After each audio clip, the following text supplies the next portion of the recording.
Good evening. Welcome to the July 7th edition of the Downers Grove Village Council meeting. We're glad you've joined us here in council chambers. If you're watching at home or at a later date, we're glad you've joined us there or taken the time as well. As is our tradition, we'll begin this meeting with the Pledge of Allegiance. I pledge allegiance to the flag of the United States of America and to the republic for which it stands, one nation, under God, indivisible, with liberty and justice for all. Rosa, would you please call the roll? Mayor Barnett. Here. Commissioner Sadowski-Fugit. Commissioner Gilmartin. Here. Commissioner Tully. Commissioner Davenport. Here. Commissioner Sarver. Here. Commissioner Rowe. Here. Welcome, everyone. Good to see you all. A couple of council colleagues tonight have day job obligations. Believe it or not, that does draw us away at times. Is there a motion? Before we do that, notice we've got a lot of visitors tonight. Over to your right, there are a couple of countertops. There are copies of the agenda there if you'd like to follow along. Item 3 on our agenda, minutes of previous council meetings. Is there a motion? Mayor, I move that we adopt the Village Council meeting minutes for the June 16th, 2026 meeting as presented. Second. Any council comments on those? All those in favor say aye. Aye. Opposed? Passes unanimously. That takes us to item 4, our public comments portion of the meeting. I'm going to take a minute to read some comments on how we run these because we've got a big crowd tonight and I see a lot of faces I haven't seen before, so we're glad you're here. There are several opportunities for public comment during our meeting. This first opportunity, which we're just about to start, called public comments on your written agenda, is for items not on tonight's agenda. At each agenda item as the meeting goes on, there will be opportunities to comment. So at all first reading or active agenda items, there'll be additional opportunities on each item to comment. So the portion we're about to start is for people with comments not on the agenda tonight. So please remember a couple of things. First of all, these comments are not debates. These meetings are not debates. They are meetings of the council open to the public. They are not public meetings per se. So it's an important distinction. We're not here to debate, and we're here to take commentary for our decision-making process. We seldom, if ever, cut people off, but we do expect people will respect the time limit to allow everyone an opportunity to speak. If you do plan to speak, please keep a few things in mind. When you come up to the podium, state your name for the record, address your comments to me as chair of the meeting, keep your comments to 5 minutes or less, avoid repeating what others have said. It's okay to say you agree with a previous speaker. And if you watch our meetings, in fact, probably later tonight, you'll see this group doing the exact same thing. We don't necessarily need to repeat what each other has said in order to have it heard. Please keep your comments to the 1 visit per subject to the podium. And then remember that your comments are most effective when they touch on items of village governance within the scope of your village government. So with that, we'll take comments tonight on items not on tonight's agenda. Come on down.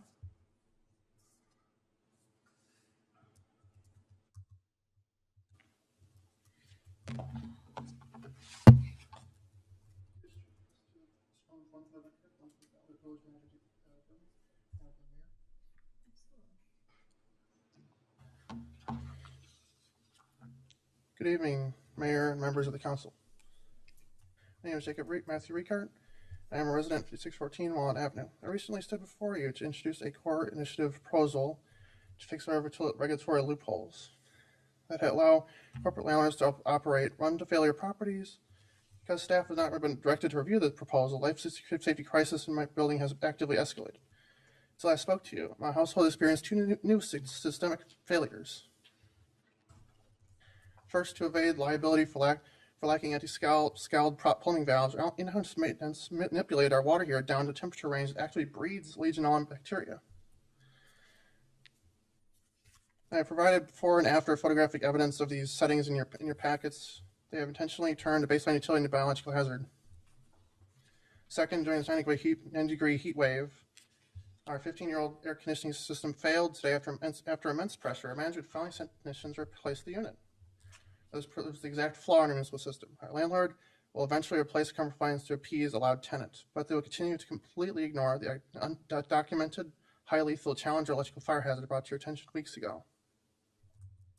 Why? Because replacing the electrical panel requires a village permit, the landlord's signature, and they refuse a voluntary trigger municipal code compliance. I have placed my core initiative and a new legislative addendum before you.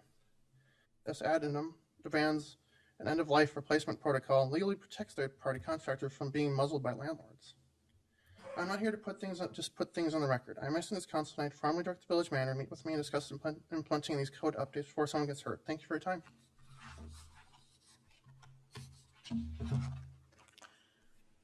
Any others with subjects not on tonight's agenda?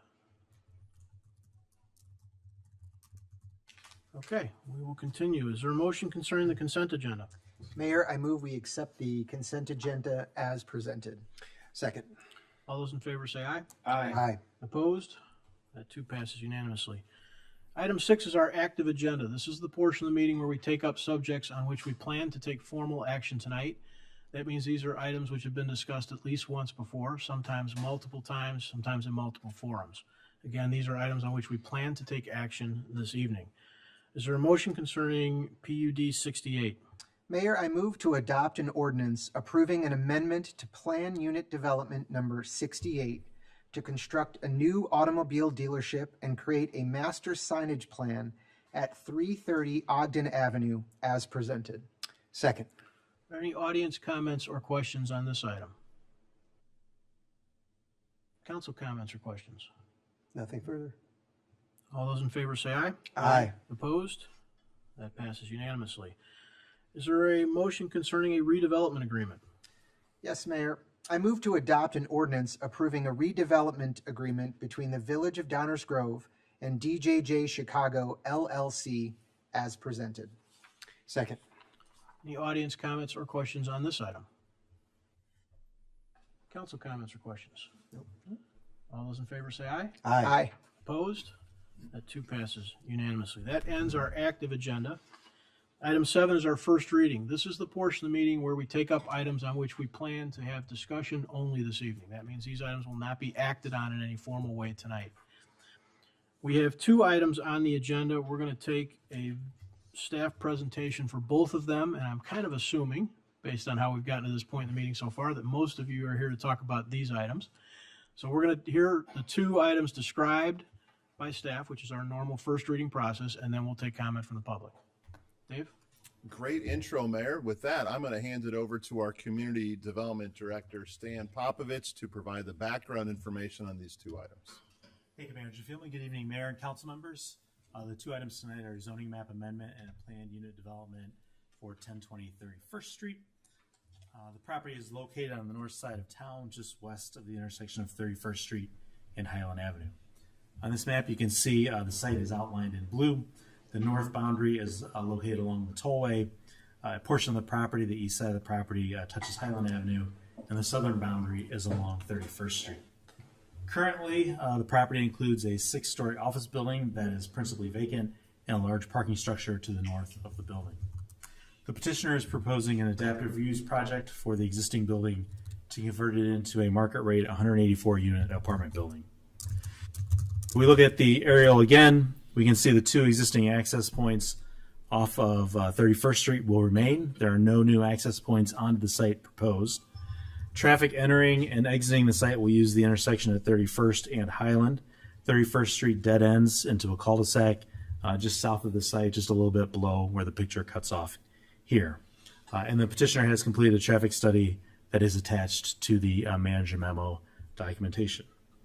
The petitioner, if we look again at the site, will be installing a pedestrian connection and a pedestrian access point to 31st Street via a sidewalk. The petitioner will be removing approximately 138 parking spaces. In many of those spaces, additional green space will be added. The additional green space will reduce the impervious surface area on the site. The current stormwater system is operating as designed, and with the decrease in impervious area should continue to operate in an acceptable manner. The sanitary district has provided conceptual approval for the proposed development, and the water supply is sufficient for the building and development as well. The petitioner is proposing to construct an at-grade amenity space along the north property line and provide an amenity deck on the second level of the parking garage where some of those parking spaces will be removed. The property is currently zoned office research, as shown on our zoning map here. The petitioner is requesting a rezoning to B2 General Retail Business Zoning District, and with a PUD designation, the zoning would be B2/PUD. The property is not located in any tax increment financing district, and a TIF district is not proposed. As such, there will be no TIF funding available for this project. Similarly, no incentives are being considered by the village. The petitioner is requesting relief from the zoning ordinance in association with the PUD for building height and floor area ratio. Because this is an adaptive reuse of the building height exceeds the B2 allowances. Similarly, the floor area ratio exceeds the allowance in the B2, again, because this is an adaptive reuse of an existing building. The village does not require a school impact study to be completed for multifamily development proposals. The village's subdivision ordinance dictates that final PUDs are required to dedicate land to park and school purposes or to provide cash in lieu. Petitioners typically provide cash in lieu. The donation amount of the cash in lieu is determined by the subdivision ordinance. The ordinance includes a fair market rate value of an acre of land, a density formula that identifies the number of children anticipated to be generated based on housing type. So there's different numbers for detached single family versus duplexes and townhomes and apartments. And finally, bedroom counts. You'll find on pages, in the council packet on pages 44 through 47, schematic floor plans which show a range of efficiency, 1 bedroom and 2 bedroom units ranging in size from just over 700 square feet to just under 1,200 square feet. By using these numbers and the subdivision ordinance as guided, the donation amount is determined. In this case, the donations are roughly $977,000 to the Park District, $124,000 to School District 58, and $48,000 to the School District 99. Next, I'm going to highlight a few of the comprehensive plan key concepts as they relate to this project. The future land use plan identifies this area's office. The description of the office in the comprehensive plan notes that multifamily development may occur in and around these areas to promote workforce housing, live-work housing, and/or hotel and lodging buildings. Similarly, there's a notation in the comprehensive plan about facilitating redevelopment to meet housing and economic development needs, promoting and encouraging rehabilitation of older buildings which are functionally obsolete or undesirable, and if existing office spaces were redeveloped into mixed-use developments, land uses such as multifamily residential could complement and be compatible with ongoing office uses. The Planning and Zoning Commission considered this petition at their June 1st meeting and found that the standards for zoning map amendment and a planned unit development were met, and they recommended approval of the petition. The petitioner is here tonight, and they have a presentation as well that they prepared for the Village Council. Thank you, Mayor. Thank you, Stan. You just want to go ahead with that?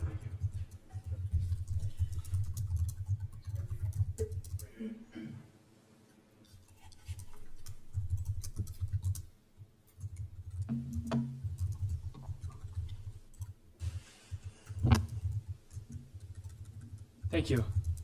Good evening. My name is Nick Standiford. I'm a land use and zoning attorney at Shane Banks, 70 West Madison in Chicago. I'm pleased to be here representing the applicant. I was at the commission meeting in early June, so it's good to be back in Downers Grove.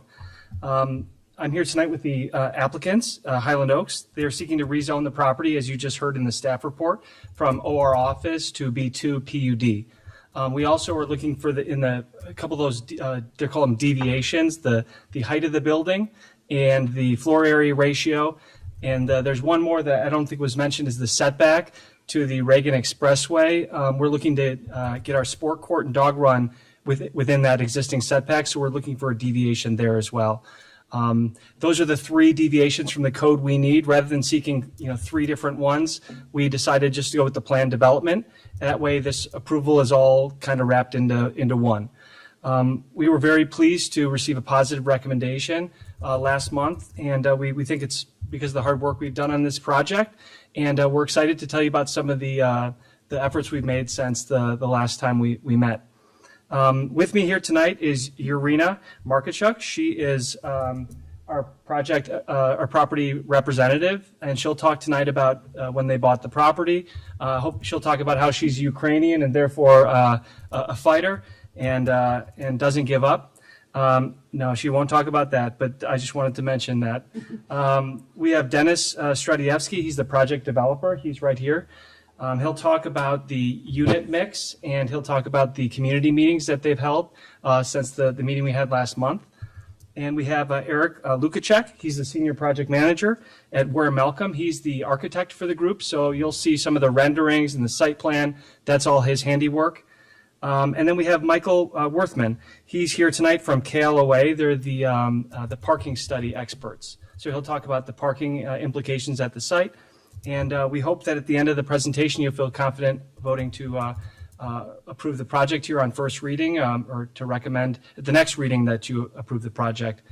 There's a lot of hard work that's gone into this. We think it's going to be a great project, taking an obsolete office building and making it into a usable residential building that's going to look nice. It's going to have ample parking. It's going to have amenities. It's going to allow people to enjoy what this great village has to offer.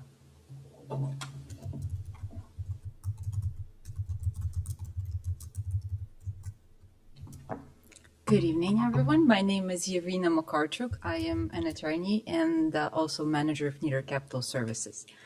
Thank you for this opportunity to present the project tonight, and I'll keep my remarks short. So who we are, who is Nieder Capital Services?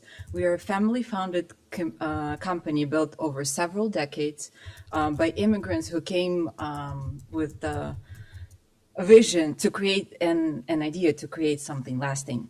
That same family remains actively involved in the company to this date and takes a hands-on approach on every project. Our work spans through greater Chicago area, and our focus has always been the same: through thoughtfully designed quality residential communities that enhance the neighborhoods we join. We don't we don't treat developments as a one-time transaction. They are long-term commitments to the property and to the people around it. Our current work speaks directly to what we are proposing here. In Wheeling, we took a vacant commercial building that sat on the market for years and converted it into a mixed-use property that has commercial spaces on the first floor and residential above it. The property is located at 350 East Dundee Road in Wheeling, if anyone wants to look it up. And that building is back to life and serving its community again. It is very similar to what we are offering with the project here.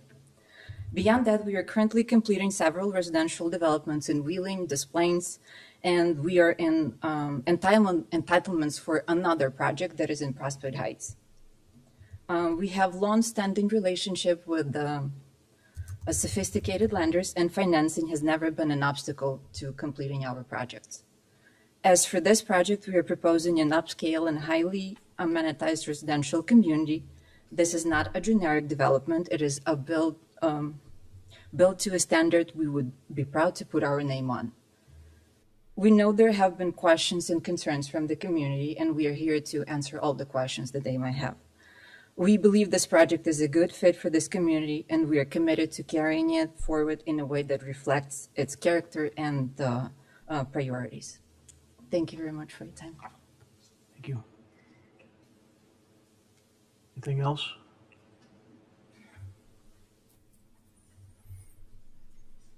Good evening. Eric Lukacek, representing Warren Malcolm, the design architects. Thank you to village staff for a very comprehensive summary of our project, but I'll just recap a few of those items. We are proposing 184 residential market rate dwelling units, of which 80% of those units are proposed to have balconies or outdoor private space. We are providing a range of unit types from junior ones to 1 bedrooms, 2 bedrooms, and 2 bedroom dens. In addition, we are providing outdoor and indoor amenity spaces. Our indoor amenities comprise of a fitness gym, yoga studio, golf simulator, media room, co-working space, and just overall gathering for the residents. On the outdoor area of the second deck of the parking deck, we're providing grilling areas, outdoor fire pits, gathering areas, and then an outdoor media space as well. Staff recommended or summarized that we are removing 186 parking spaces, both on the surface, on the first floor of the parking deck, and the second floor of the parking deck. That basically comprises about 24,000 square feet of pervious area that we're adding back as green to the project. 6 stories of building, yes. We've added the balconies across the facades to create more of a human scale. So we've alternated balcony positions instead of stacking balconies, but we try to give every unit that possible could get a balcony.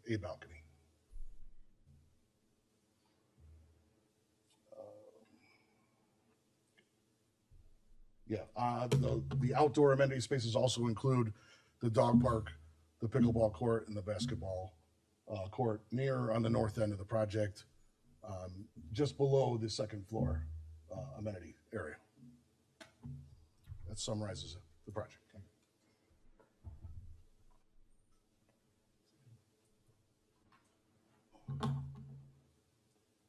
So these are just some renderings that I thought Eric would want to take ownership of these, but I'll go through them. So this is the proposed pickleball facility and basketball courts that I talked about that are kind of somewhat close to the I-88. But as we talked about at the Planning and Zoning Commission meeting, I don't think that the traffic on I-88 is going to care about the pickleball noise or anything like that. So we think it's a fair request for a setback deviation there. So that's a good, I talked about the things we've done since the last Plan Commission meeting. This is one of them. We wanted to provide some better renderings, kind of showing what the site's going to look like. We got a comment about, no one has enough open space. But we wanted to show that, yes, we are proposing open space on the top of that big parking deck. We're proposing open space. This has a nice little theater setup where you could have, if USA Soccer was still playing, you could have a watch party out there, but Too soon, sir. Too soon. So this is a walkability slide. We also were asked at the Plan Commission meeting about where can people go? Can they walk anywhere? And so we did look at the sidewalks, and it looks like you could walk actually to Lyman Woods, which is a tremendous asset, and for people and want to go there and enjoy the beautiful nature that it has to offer. And then it sounds like you can also go across the highway to the shopping center if you really wanted to. But as we said, most people are going to be driving, but this site is still walkable to some of these nice amenities. There's a restaurant immediately next door. I imagine that folks will want to walk there and get dinner, things like that after a long night. Traffic study findings. So this is going to be our traffic study expert here, and he'll talk to you about the prior use and the proposed use. Good evening. My name's Michael Worthman. I'm a principal, with the firm of Koenig Lindgren O'Hara Buna Inc., or KLOA. I've been practicing for 36 years, and I'm a licensed professional engineer in the state of Illinois, and I've worked on many projects in your lovely village. We were retained to conduct a traffic study. My colleague went through it pretty thoroughly at the Plan Commission. I'm just going to give you some highlights from that. From a traffic impact perspective, the residential development is an excellent reuse of the existing building for several reasons. The first is the residential development will generate approximately 75% less traffic than what was previously generated by the office building, or what an office building of that size could generate. So we're generating a far less volume of traffic than the existing use. The second important characteristic is the fact that the residential development will have an opposite flow of the existing office buildings within 31st Street. So in the morning when that office traffic is coming in, the residential is leaving, and likewise, in the afternoon, the office is leaving and the residential will be coming in. So we're not adding to those peak periods, peak volumes that are going in the morning and back out in the afternoon. So we're kind of using the excess capacity that's out there. So from a traffic perspective, it's an excellent use. A second, regarding site access. All access to this residential development will be from 31st Street in its intersection with Highland Avenue. There will be no access to the neighborhood to the west and south of us, Saratoga Avenue, Verner Road, no access at all other than pedestrian access. The intersection of 31st and Highland is a very high capacity signalized intersection that has sufficient capacity to accommodate the additional traffic that will be generated by the residential development. You got to remember that this was designed for an office development that generated much more traffic than the residential development will. The development is providing more than sufficient parking. I think it's a parking ratio of just over 3. Don't hold me to this, but I believe it's 3.23 spaces per unit. So the roadway system is more than sufficient to accommodate it. Access will be provided by the existing 2 access drives that will serve in the office development, gets the traffic into the parking lot. I will be here for any additional questions you have, and I appreciate the time. Thank you.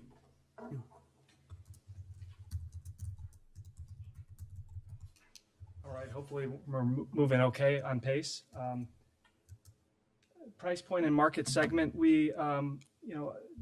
Dennis will go up and talk about some of the comments we received, some of the concerns from neighbors. One of the questions we got at the Planning and Zoning Commission meeting was, what's your anticipated pricing of these units? And so this slide talks about the pricing. As you can see, these are market rate. They're not, like low-income housing or anything like that there were some concerns about. These are meant for professionals, people who want young professionals and empty nesters, so young and old, places where you may not have a lot of stuff and you want to live with a place where you can have all these amenities at your fingertips, where you can go downstairs and go to the golf simulator. We're also cognizant of the vibrant medical community that's in the area, and that this would be a very good option for them to live here. And so this is the kind of the makeup that the unit mix. This has the unit mix counts, which is helpful, and the price count, the pricing. These are not hard and fast, but this is just kind of the general idea. We just wanted to make sure we covered that. Observed student impact. Another concern that we heard was, okay, the schools are going to be flooded with students from this project. And so, this isn't science, but we did consult with the Downers Grove Grade School District 58 and asked them about 3 different developments. This is the Burlington Station, 89 units, 2 students they had. The Maple and Main at 1010 Maple Ave, that's 115 units, 2 students. Dash Downers, 926 Maple, 167 units, 1 student. So from there, we kind of thought maybe we could generate about, with 184 units, maybe 2 to 3 students, given those comparisons. So, we don't think this is going to be a great tax on the schools, and we are contributing to the schools, as heard here in the mitigation plan or the payment in lieu that we can enter into. So we just wanted to kind of show the comparisons of other similar, what we think are similar developments, and the fact that there really won't be a strain on those schools. Remember, some of these are small apartments, 1-bedroom apartments, 2-bedroom apartments, probably not going to have a lot of kids. Okay, so Dennis is going to talk about the community meeting that he recently held.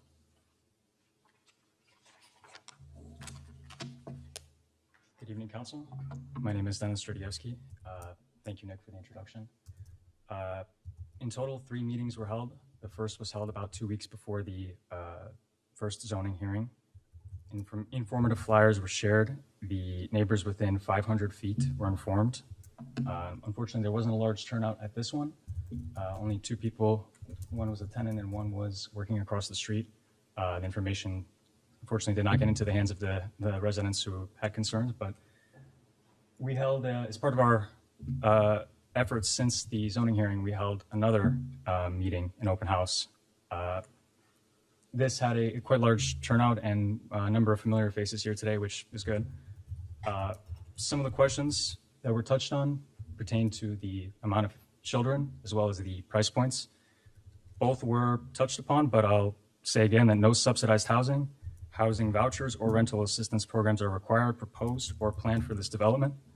The approved PUD establishes the building's unit mix, amenity package, and overall design standards, ensuring the property remains a high-quality, market-rate residential community. Also, as mentioned by Nick, we have been in contact with the superintendent of District 58. He graciously provided us comparable data that show the number of school-aged children to be minimal, which will, again, be significantly offset by our donation. This brings us to the PUD criteria, which I will hand over to Nick. So I'm going to defer to the council. If you want me to go through each one of the criteria for approval, I can do that. This is the rezoning request. There's 6 different standards. And for the plan development, there's 5 standards. I'm happy to go through these or summarize them if you'd like. Go ahead and walk through them. Okay, so the first is the existing uses of the zoning of the nearby property.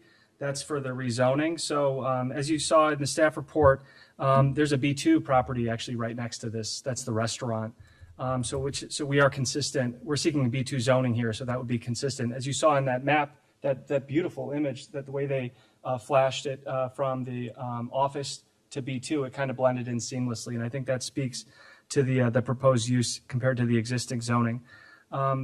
Zoning to the south and west is office space at zoned OR. To the north across the highway is the shopping mall. That's zone B3, so another business use.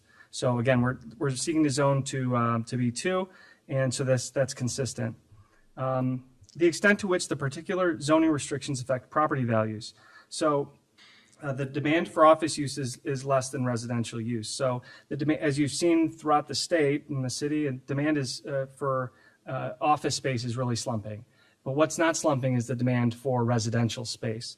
So in this case, the particular zoning restrictions of having OR limits us to office. We can expand that by becoming B2 and having more uses, such as business uses, but in this case, a residential use. So we'll improve property values. The extent to which any diminution in property value is offset by an increase in public health, safety, and welfare. You just heard the traffic engineer talk about there not being a big traffic impact here. The building is already served by existing utilities, so we don't need to worry about bringing any water, sewer, electric in. Suitability for the subject property for the zone use. The current zone purpose is office, and given the market, it's really not suitable for that use. And the fact that we testified in the public hearing that the tenants are falling away at this building, and I think almost all the tenants are gone at this point. So OR is no longer suitable, but residential is. Number 5, the length of time the subject property has been vacant as zoned. It's currently vacant as an OR use, and considering the context of land development in the vicinity. There's other office uses that are existing if there are other offices that want to site here. 6, the value of the community, the value to the community of the proposed use. We were at the public hearing and they talked about the village's intentions about creating more housing options, not just for the wealthiest or the poorest, but all across the board so that a lot of people can enjoy this village. I think that's a goal of the comprehensive plan. So this will bring great value. It'll bring new people into Downers Grove. And we talked about this. Those people who rent, they like it here, they'll probably end up buying. And that's a great value.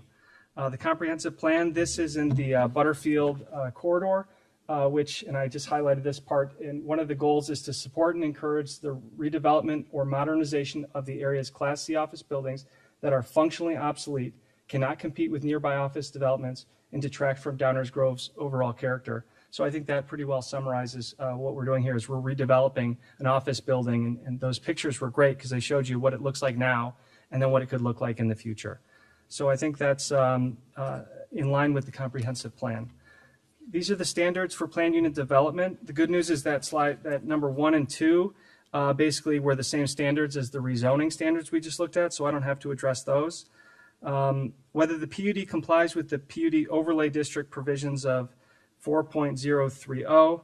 And I put, yes, this PUD creates 1 and 2 bedroom apartments for a variety of lifestyle choices to meet the needs of different groups. The PUD helps advance the goals/policies of the comprehensive plan as set forth above. The PUD is a creative way to respond to the lagging office market, and it offers a coordinated transportation system, one of the goals, with tenants arriving by car, ride share, or using the village's proposed bicycle route if it ever gets built on 31st Street. The next is number 4, whether the proposed development will result in public benefits that are greater or at least equal to those that have resulted from the development under conventional zoning regulations. And the fact that we're converting an existing office building, we're basically stuck with what we have, so we have to seek these variations. The code limits you on height for this residential use, but we have the building, we're not going to lob off the top. The same for FAR. The building's there, the FAR's there. We're not going to change that. So, and then the placement of the sports court near the street yard of I-88, we talked about that.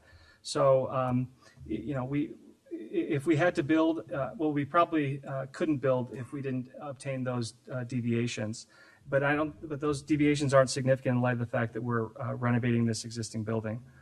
And 5 is whether the appropriate terms and conditions have been imposed on the approval to protect the interests of surrounding property owners, residents, existing and future residents of the PDD and the general public. Yes, so there's a bunch of conditions that are attached to the PUD. We have to build this project according to the plans. So those are the conditions we have to comply with. So what you see here is what you're going to get. And those ensure that the public health and safety will be protected. So that's a quick run through, but I would defer to my written response that I sat down and prepared, but I tried to summarize it as best I could. And then I think the last slide is just a thank you slide, and appreciate your time and interest in this, and I look forward to the comments. Thank you. All right, next up, we're going to take comments from the audience. I want to remind everybody of a couple of things. First of all, let me clarify something. There isn't going to be a vote tonight to approve this. That's not going to happen. Tonight's purpose is to hear more, learn more. Questions may come up either from the audience or the council that need answering over the next week or two or whatever. But we're not going to be doing there's no pace that we're trying to keep. There's no move to hurry. Tonight is purely a hearing on this and a question and answer opportunity for the council. Let's just make sure we're all clear on that. So with that said, and with the guidelines I tried to outline at the beginning of the meeting, we'll take comments now on this agenda item from the public.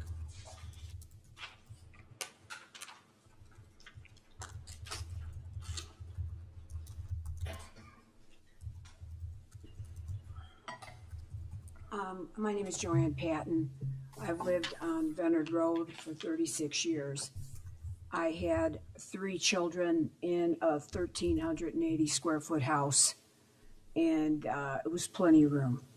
So the idea that there won't be children in these apartments, you can't really compare an ordinary apartment cost to what he quoted. Maple in Maine is $2,800 for 1 bedroom. People with that sort of funds would normally buy a house if they had children. It's very common for people to have children and live in apartments, even in 1-bedroom apartments. I grew up in a 1-bedroom apartment with 5 people.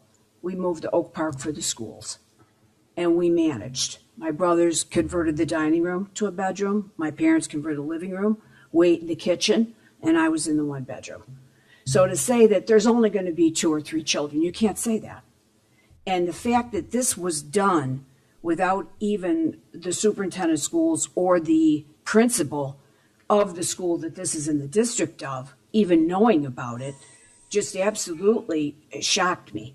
Because Bel Air School is right behind my house. And the zoning commission and the planning commission seemed shocked. Bel Air School has no sewer.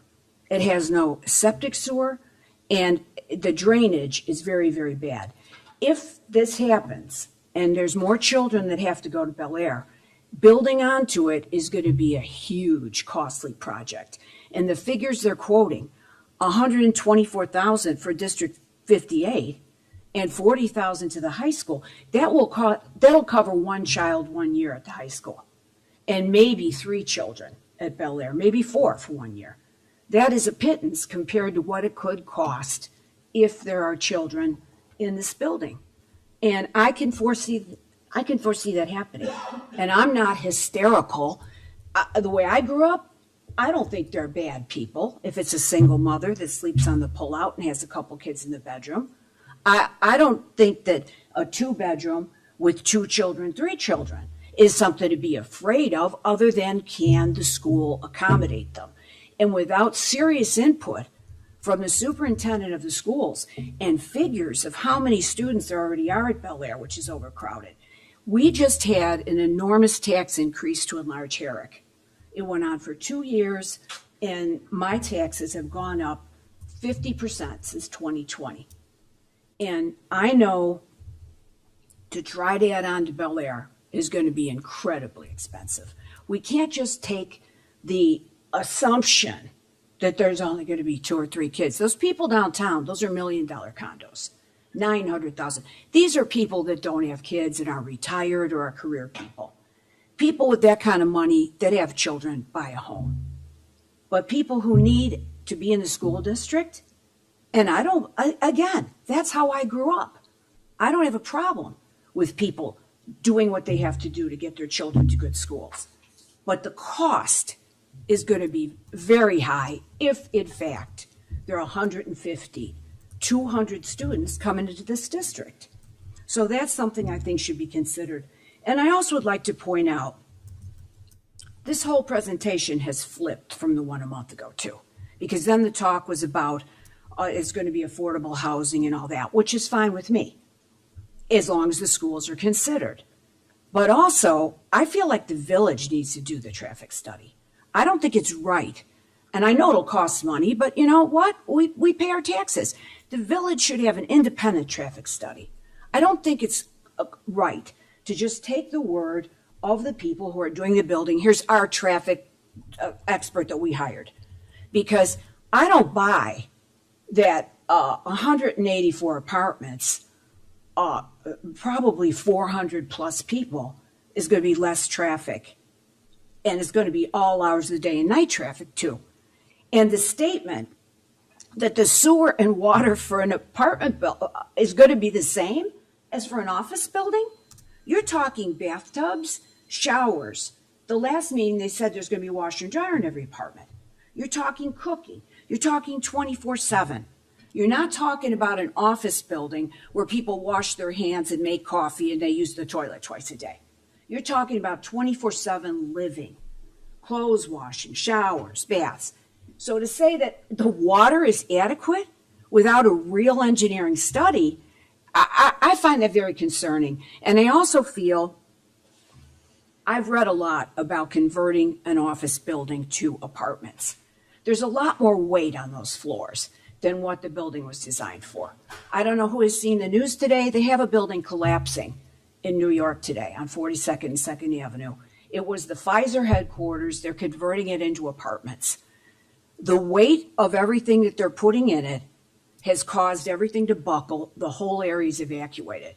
It is not easy. It isn't the same as building an apartment building or building an office building. You're taking a building that was built for desks and a conference table here and there, and you're putting, marble countertops, 10 to a floor, 8 to a floor, heavy bathtubs, showers, stoves, refrigerators, things that office building doesn't have.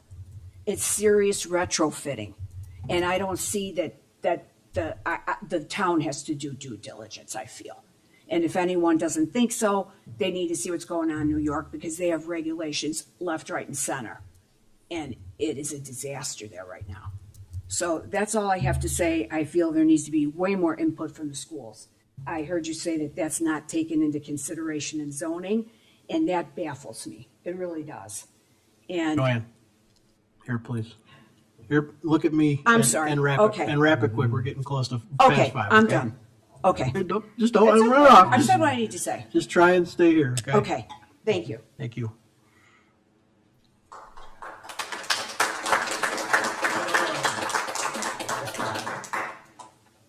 Hi, my name is Judy, and I am a resident of Innisbrook, which is the subdivision directly west of 1020 31st Street and the office park it's in.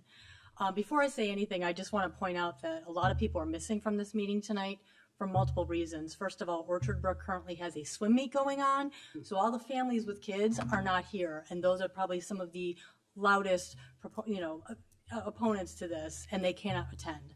Secondly, I'm aware of many families, as you know, around the July 4th week, the week before and the week after, are one of the highest travel weekends for families. So again, a lot of people are missing from this meeting. Okay, so anyway, I'll start now, because if I don't stay on track, it'll be over the 5 minutes. I want to just note that I have attended and spoke at both the Planning and Zoning meeting on June 1st, as well as the June 17th property open house, and that my stance on the property becoming an 184-unit rental apartment building remains an opposing one. Because of time constraints, I am asking that you listened to my remarks at the June 1st Planning and Zoning Committee. I was the second public speaker.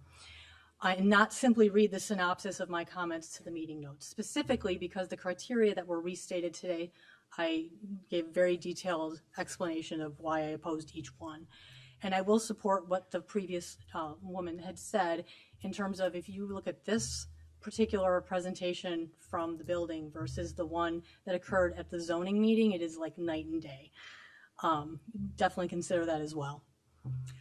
When you consider the redevelopment of this property, I do request additionally that all the council members physically go to the neighboring subdivisions of this property, specifically my subdivision, Innisbrook, which is following Saratoga all the way north until it bends and becomes Vennard, as well as Braymore Drive and Mistwood, to truly understand the relationship that these neighborhoods have in relation to their property and the office park.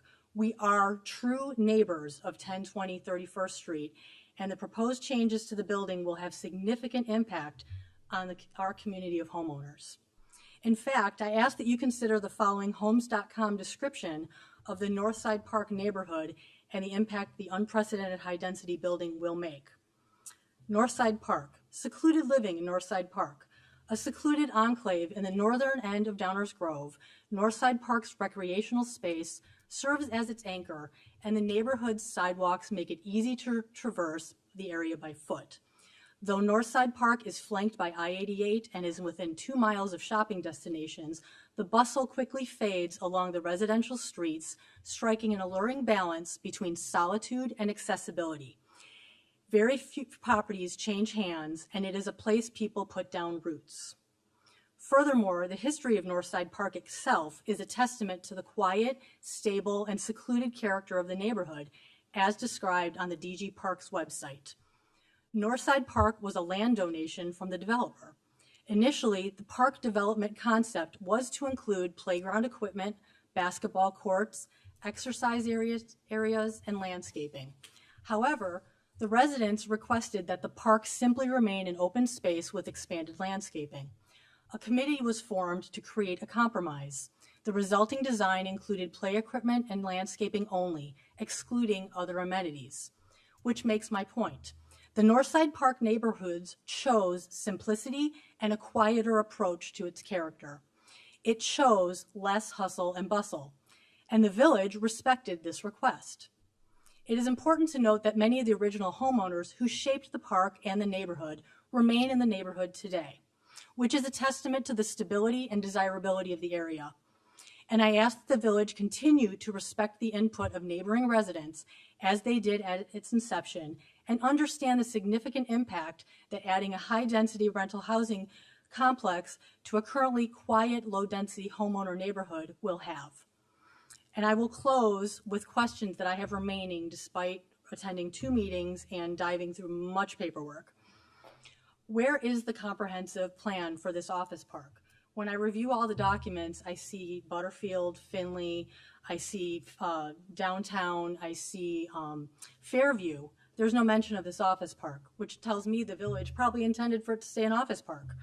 One developer shouldn't be directing the future of this office park alone.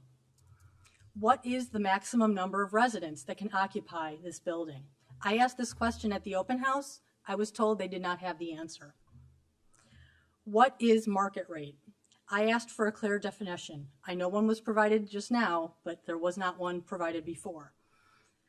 Will any parking at the 31st Street 1020 building be sold or rented to parties other than tenants?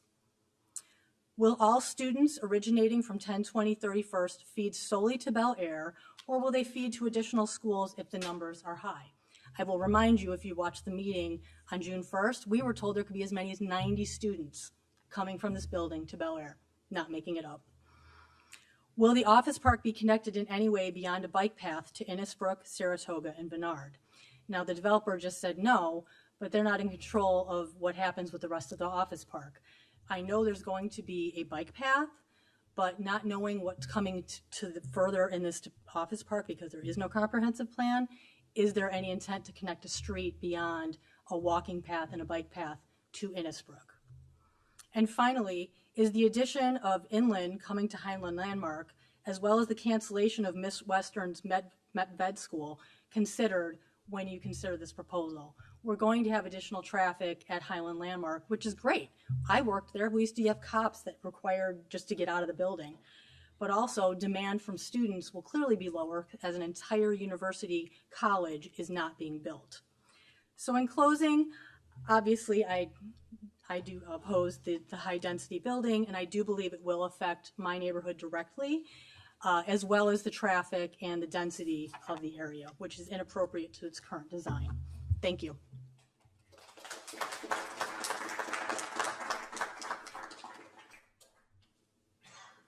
Good evening, Mayor and City Council.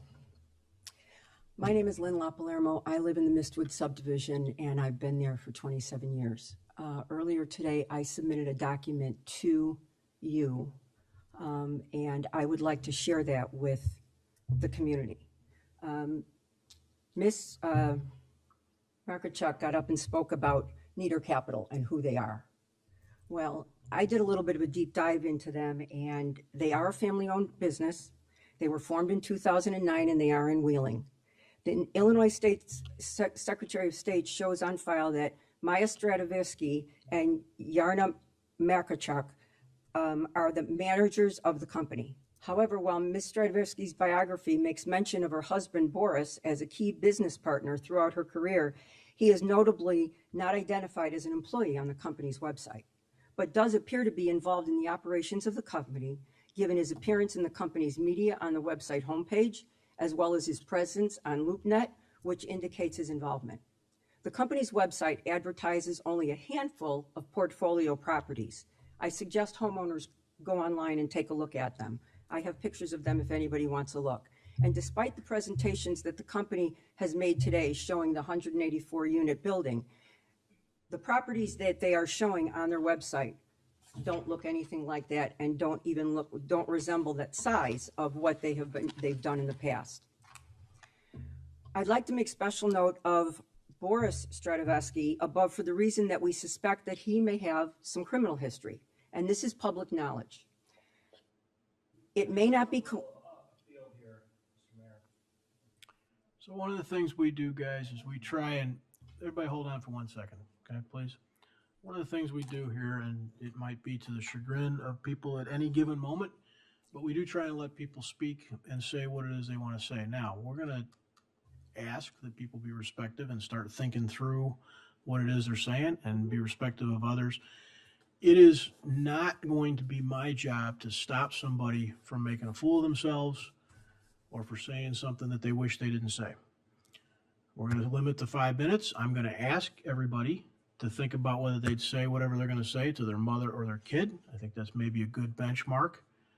But we also, the idea that people can come to a public meeting and speak is probably one of our most important things. And so there are going to be some things said at any given public meeting that maybe don't feel good. I wish that didn't happen. Please think about whether what you're saying is stuff that's going to be hurtful or helpful or help this group make a decision, because remember, that's the point.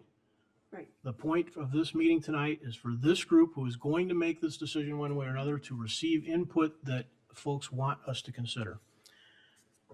I'm just going to tell you right now, you can come up here and say that I don't want anybody in the village to ever buy an electric car because they use too much lithium, and we're probably not going to listen, and you're going to wish you didn't say that when you go home.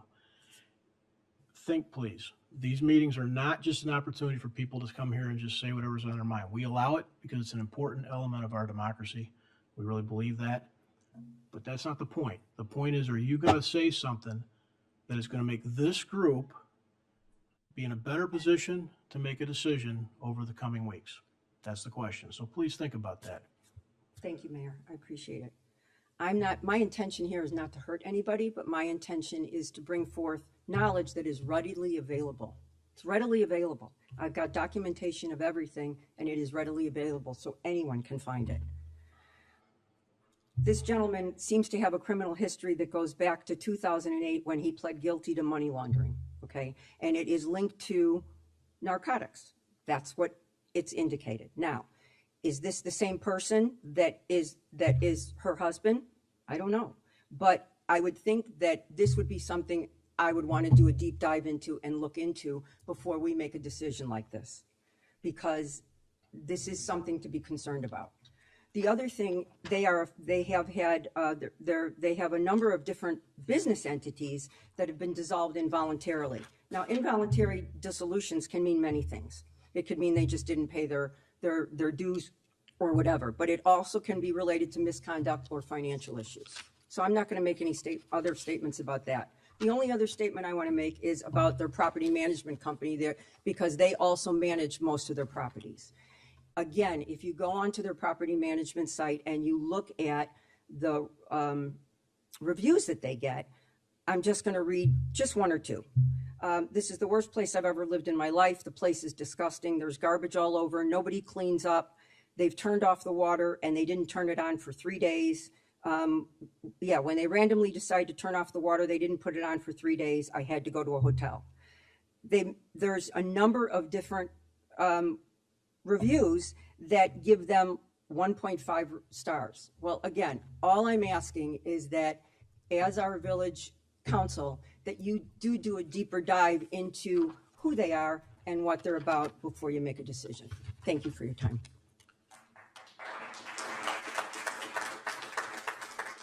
Hang on one second. Go ahead, you can go up there, but I've got something more I want to say. About the comments. I'm going to try and clarify this. First of all, you do what you want with Yelp reviews. Everybody knows most people give reviews and they get mad. Go look for Yelp reviews of the Village of Downers Grove. You know, people don't go and say, you know what, those guys are awesome. I love it when the police pull me over. They talk about what a jerk they are and what a terrible treatment they got and how horrible people they are. That's so just perspective there. But more importantly, the comments tonight, I tried to say this a minute ago, and I'm hoping it sinks in. The comments tonight need to be, if they're going to be effective, should be comments designed to help this group make a decision. So why am I saying it that way? Because our decision tonight is not, do we like the owner's relative? That's not what we're going to be asked to decide in the next coming weeks. We're going to be asked to decide within the current law and with the current zoning and with our processes, should we or should we not approve this request from an owner to change their zoning? That's it, guys. And it's not going to be based on, I heard, Ferris was down at 33 flavors and was sick. It's not the way we're going to make decisions. So you can say stuff. I'm not going to cut you off from saying things. Give me just a minute to finish. Totally fine. Say what you want when you come up here. But remember that what we're up here listening for is questions that we spark thoughts in our minds that, gee, we wish we had an answer to that, or things that help us decide within the context of zoning and zoning law and entitlements whether or not a legitimate request should be granted or not. Okay? So just remember that. And I don't know about everybody's history here, but I suspect there's an awful lot of people sitting in this room who either know somebody or relate to somebody who didn't make the best choices throughout their whole life. That is not what we're deciding the next zoning decision based on. Okay? Now, please go ahead. Okay, hi. I'm Laura McPherson. I'm a resident on 39th Street, like across the street from Good Sam, Oak Creek. So local parent, young kids. I have a daughter going to North. I have a son who just did 5 years at Pierce Downer and is now going over to Highland. I'm going to say that numbers do matter in the schools. My son was at Pierce Downer because he was in the RISE program over there, special needs program. He's now going to our home school, which is Highland. Every head count matters. So when I wanted him, I had to petition for him to stay at Pierce this past year for 4th grade.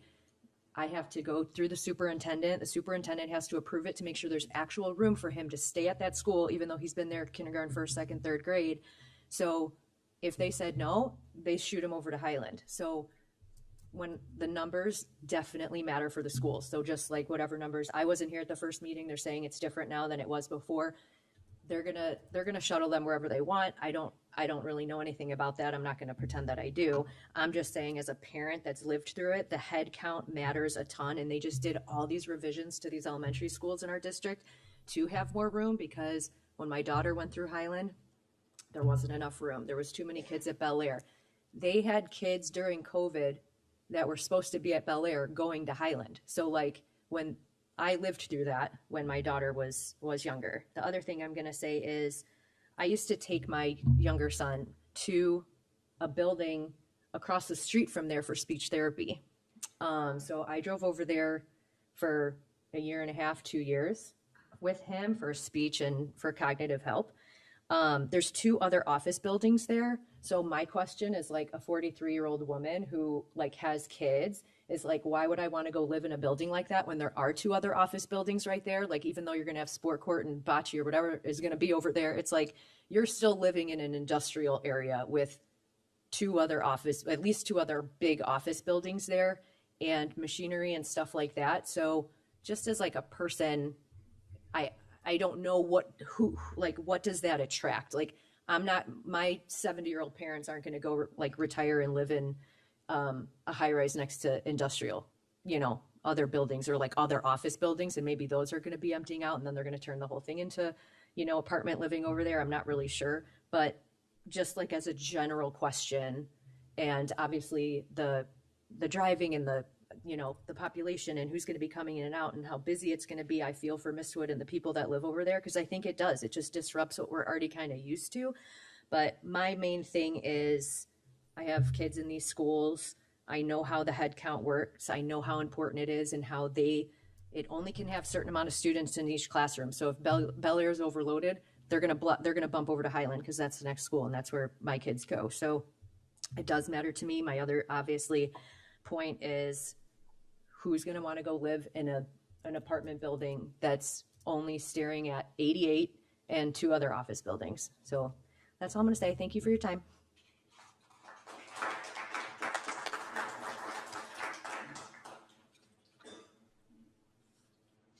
Mayor, Council, my name is Vince Carter. I've lived in Downers Grove for 35 years. There are a few points that have been ignored here.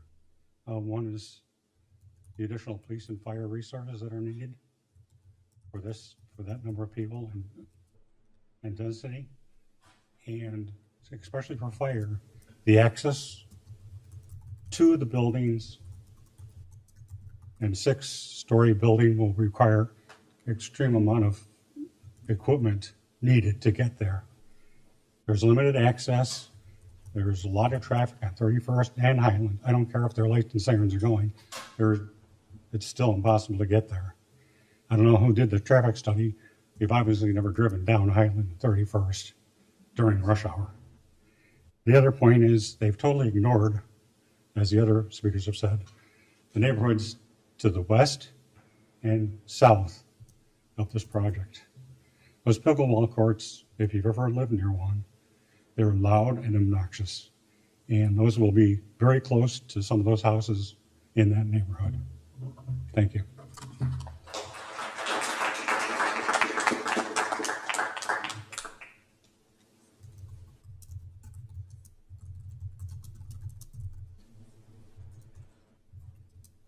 Hello, council members. I'm Ben Kim Sa, and I'm a 30-year resident of Downers Grove and living few blocks from the proposed zoning change building.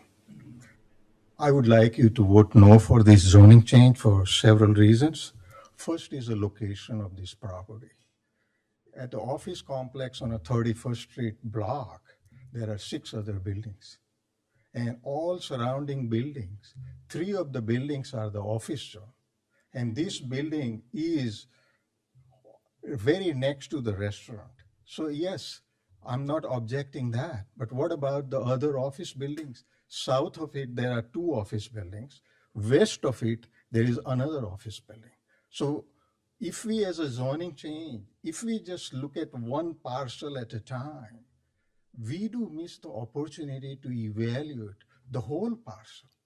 The parcel as a whole contains 6-7 buildings. And I would vote that let's look at a comprehensive view of this thing. Rather than changing the zoning law for one piece at a time, and that too in the middle of an office building. Just think about it. At morning, 8 o'clock, there will be school bus from Bel Air. There will be school bus from the North High within an hour or so. Right in the middle of the office building, flashing the red light. And these office people are trying to rush in the office building. And these residents are trying to go out. Same thing happened in the afternoon hours. 3 o'clock, 2 buses will be coming every day. This office building has a 92 bedroom units, and they compare it to the downtown, which is mostly 55 plus residents. So obviously there will be less attendees to the school. This is not 55 plus residents. So we do expect a lot more students. And all these students, look at the financial repercussion of this thing. 90 families have a 2-bedroom apartments. They are contributing less than $1,200 per family to the school district. And the school district cost is around $6,000 per student. Right now, all the residents in the North High School District, we pay around $5,000-6,000 per year per family. Here, this is not additive to the school district. If Bel Air is running to the capacity, already there is an issue between Bel Air and the Highland School, and now if we have to add the room, we end up subsidizing them. What is in the interest of the Downers Grove for here? I seriously urge that why should we have to burden ourselves with higher tax dollars? I'm not against them. We welcome them. But we do lose this opportunity by zoning it right now. Don't we lose right next to the property, there is a Mistwood neighborhood. Very nice community of a 55 plus or single family. This property is very adjacent to it. It is possible that we can rezone it such that we can have an extension of a Mistwood-like property in this office building if we want to. But we can't just look at it a one piece or a one building at a time. We need little comprehensive view for that. And what I urge is, this is not the time to make that kind of a decision right away. For one simple property, that one property comes and say, hey, I'm putting 184 unit. So now all the other property, what do they do? I want the village to have that kind of a development plan where we look at it as a big piece of a parcel, not just the one unit at a time. And that is why I urge you not to vote for it. The second thing is 184 units need a lot of services. Just a small dog park is not enough. 184 family need place to walk. Where are they going to walk? You come after the job. Don't you want to stroll around and go outside? They are proposing the balcony little bigger than the size of a desk, and they call it outdoor reach. Just imagine, this property is very next to the 88 expressway. What is the complication? The crime. We have seen in our community that if the property is very accessible to the expressway, what happens? All the drug dealer comes in, distribute their drugs there, run away to the next exit. And this can become a big crime center. We have seen this kind of activity in our 75th Street apartment building in a neighboring town. Second thing is, we have a lot of affordable units available in Downers Grove, in the neighboring town of Lombard. Look at the Yorktown Mall. There are thousands of units being built and available. There is enough capacity for the affordable housing, for the variety of housing. We don't need to look at it just town by town that, oh, how many percentage of your house is affordable. We look at within a 5-mile radius, if we look at it from this proposed property, there are more than 1,000 condominiums and townhomes available right now. Do we need to add one more? How is this guy going to compete? They are going to compete on a price, and here is a developer with a steady reputation of doing a cheap modification and not maintaining property to the luxury standard. They call it a luxury right now. What happens if the vacancy rate comes through? What is the reputation of has builder done one property where we can say that this has stayed luxury? This builder or their partner have a history of running rundown properties in our town.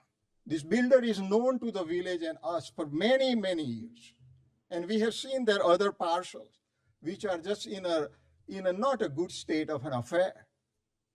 The third one is that I would say that we need bigger community input for this property. This is a very transformative piece of land. I want to see bigger view of a whole complex at the 31st Street, and what this builder is proposing or this developer is proposing, that here, the office is standing vacant. Let me put it this way. Within 1 mile of this place, we have many, many office buildings. They are occupied. They may not be occupied to the full capacity, but they are able to occupy and sustain their business. This builder is artificially creating these vacancies by not renewing the lease so that he can just convert to this. We are not in a hurry. Downers Grove is not in a hurry to convert this zoning just right now. We need a comprehensive perspective and the input from this community so that we look at the whole block of 31st Street, and I hope that we get the opportunity to do that. Thank you.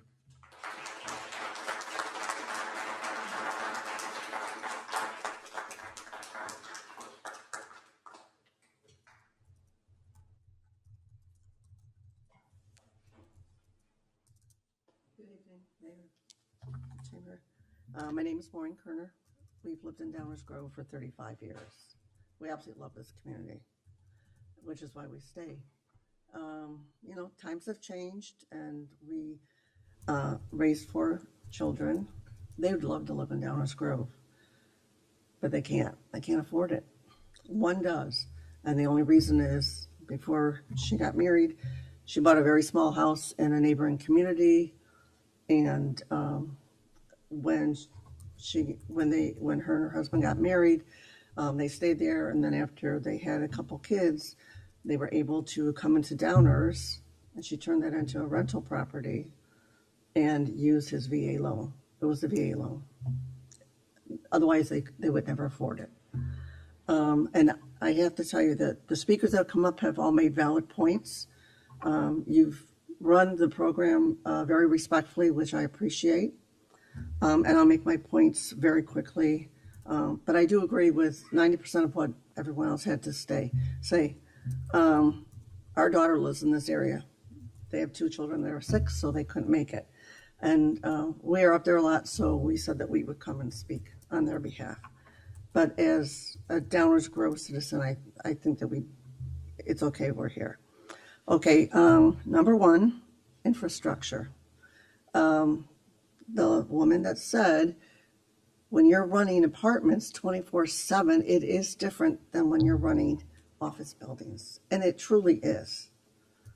It's 24/7 in those apartments. People work different times, different jobs. The other thing is police and fire. They're going to be stretched. I don't know if you've ever been through that subdivision. There's one way in and one way out. It goes like this. There are no other axillary streets before 31st. Imagine what a nightmare that's going to be. There's no quick way, cutting down here, cutting down there, because it's going to put you in circles. There's one way in and one way out. And if you go west on 31st, you know you're going to dead end. Okay? One light. And anyone that lives in this area knows that when it rains, what happens down at 31st Street? It floods. And what is that going to do to your traffic? And I do agree with the woman, I think it was a woman, someone that said that having the company that is interested do the traffic study, and I mean no disrespect, and I'm not suggesting anything, but wouldn't it be better if we did an independent one and our due diligence as a community and our voted members? There was a horrific fatality this past year. I think it was in March. I'd like to know if there was, I think the ISP is supposed to look into it, do a traffic study. I thought I read that Illinois State Police is supposed to look into it and see people come out on 31st and try and make a left. It's a very dangerous area. You put more traffic and congestion in that area. We've got Yorktown, we have other office buildings, we've got I-88. It's going to be too much. It's going to stress our infrastructure out. Our taxes will go up. And the dog park and everything that they've enticed us with, the amenities, it's only for them. It's not for us. We have to look at our community as a whole. We have to make it more welcoming for our working class families too. And I'm sorry, but a working class family is what built this town. I'm a retired nurse, and so I do look at things like, what is that extra exhaust going to do to our children? Because you're putting it where I-88 runs. How much CO2 emission is coming into them? There are studies out there that prove these children are affected growth. How much particulate matter you're taking into your lungs. It's very important.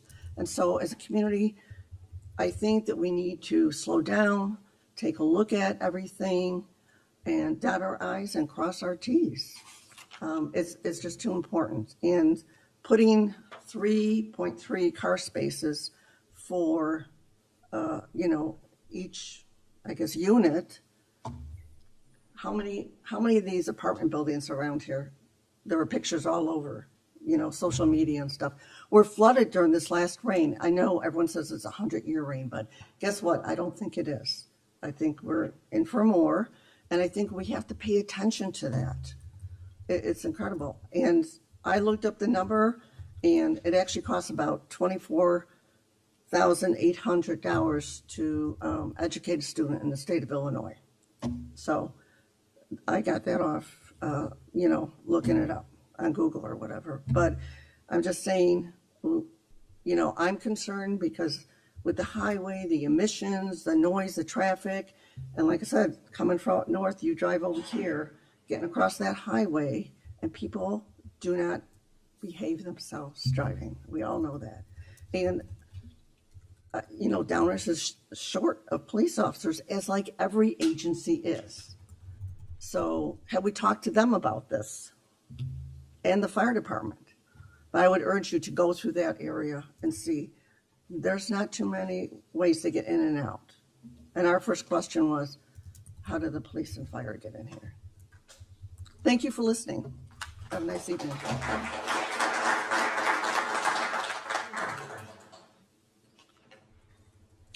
You're probably aware that the building at 3075 Highland Parkway. I'm Steve Smullen. I live in Mistwood. Thanks, Steve. 3075 Highland Parkway was lost in foreclosure, went to the lender just a couple of weeks ago. The building right across the street from the subject here, maybe it's over a few feet, closer to Highland Avenue, was lost a couple of years ago in foreclosure, went back to the lender. There is somewhere in the neighborhood of 500,000 square foot of vacant office space, and maybe more in Downers Grove as a whole. But right there at the intersection of 31st Street and Highland Avenue, you have a tremendous amount of vacant office space that will never gain the rents that it once had that paid the debt that's on those properties. I appreciate all the concerns that all these people have. Well, many of them. Some of them are just, we won't go into that. We have to ask ourselves, what happens to our tax base if these buildings that are going into default, not just in Downers Grove, but up and down the east-west corridor, are lost in foreclosure and default, and they can no longer pay their real estate tax bills? I've worked for going on 40 years with people that own buildings like that, and I've helped people buy those distressed assets, and a lot of times they sit with unpaid real estate taxes. That's the alternative to not letting this project here happen. Look up at Woodfield Mall in Schaumburg. Yes, I understand it's a whole different planet. But a great big giant office building much larger than this was torn down because nobody came and rented that space. Right there in the highly desirable environment of the Woodfield Mall, the office complex, all the entertainment and everything else, they ended up having to tear the building down. And the city fought for years to stop that owner from tearing that building down because they were still able to collect real estate taxes. Eventually, he won in court and got the right to tear his office building down. Think about what happens if we let these buildings go down that path, what that does to our tax base here. I think that's a very serious concern, as well as all of these other concerns. Thank you.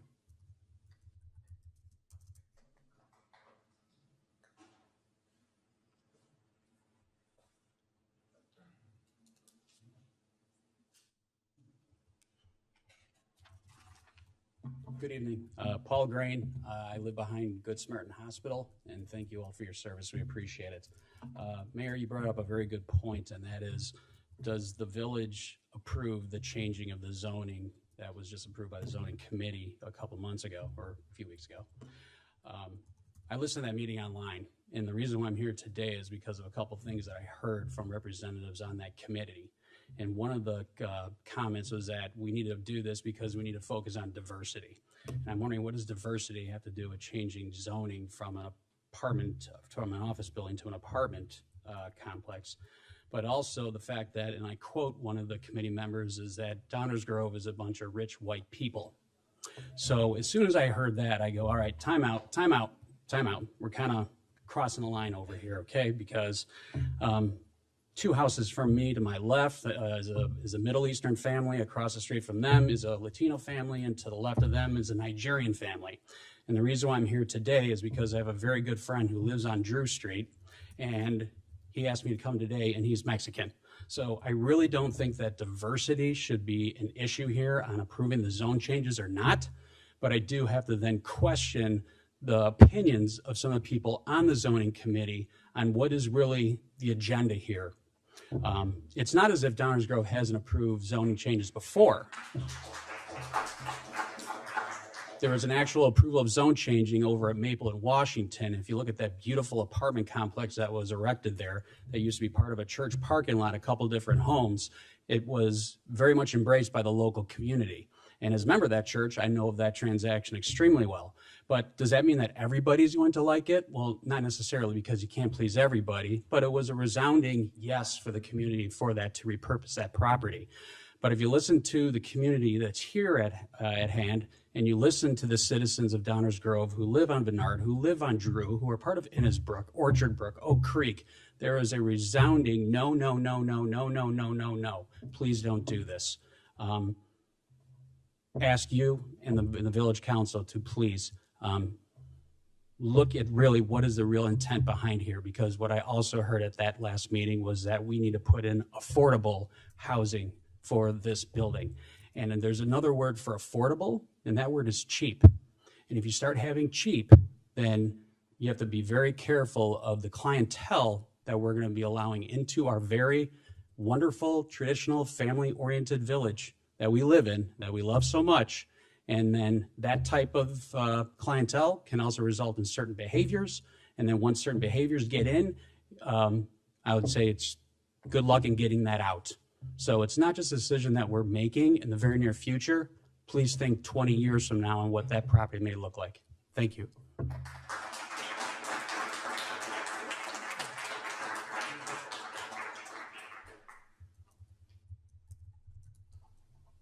Hi, my name is Tom. I live up in Innisbrook, roughly 1,000 feet west of where this building is.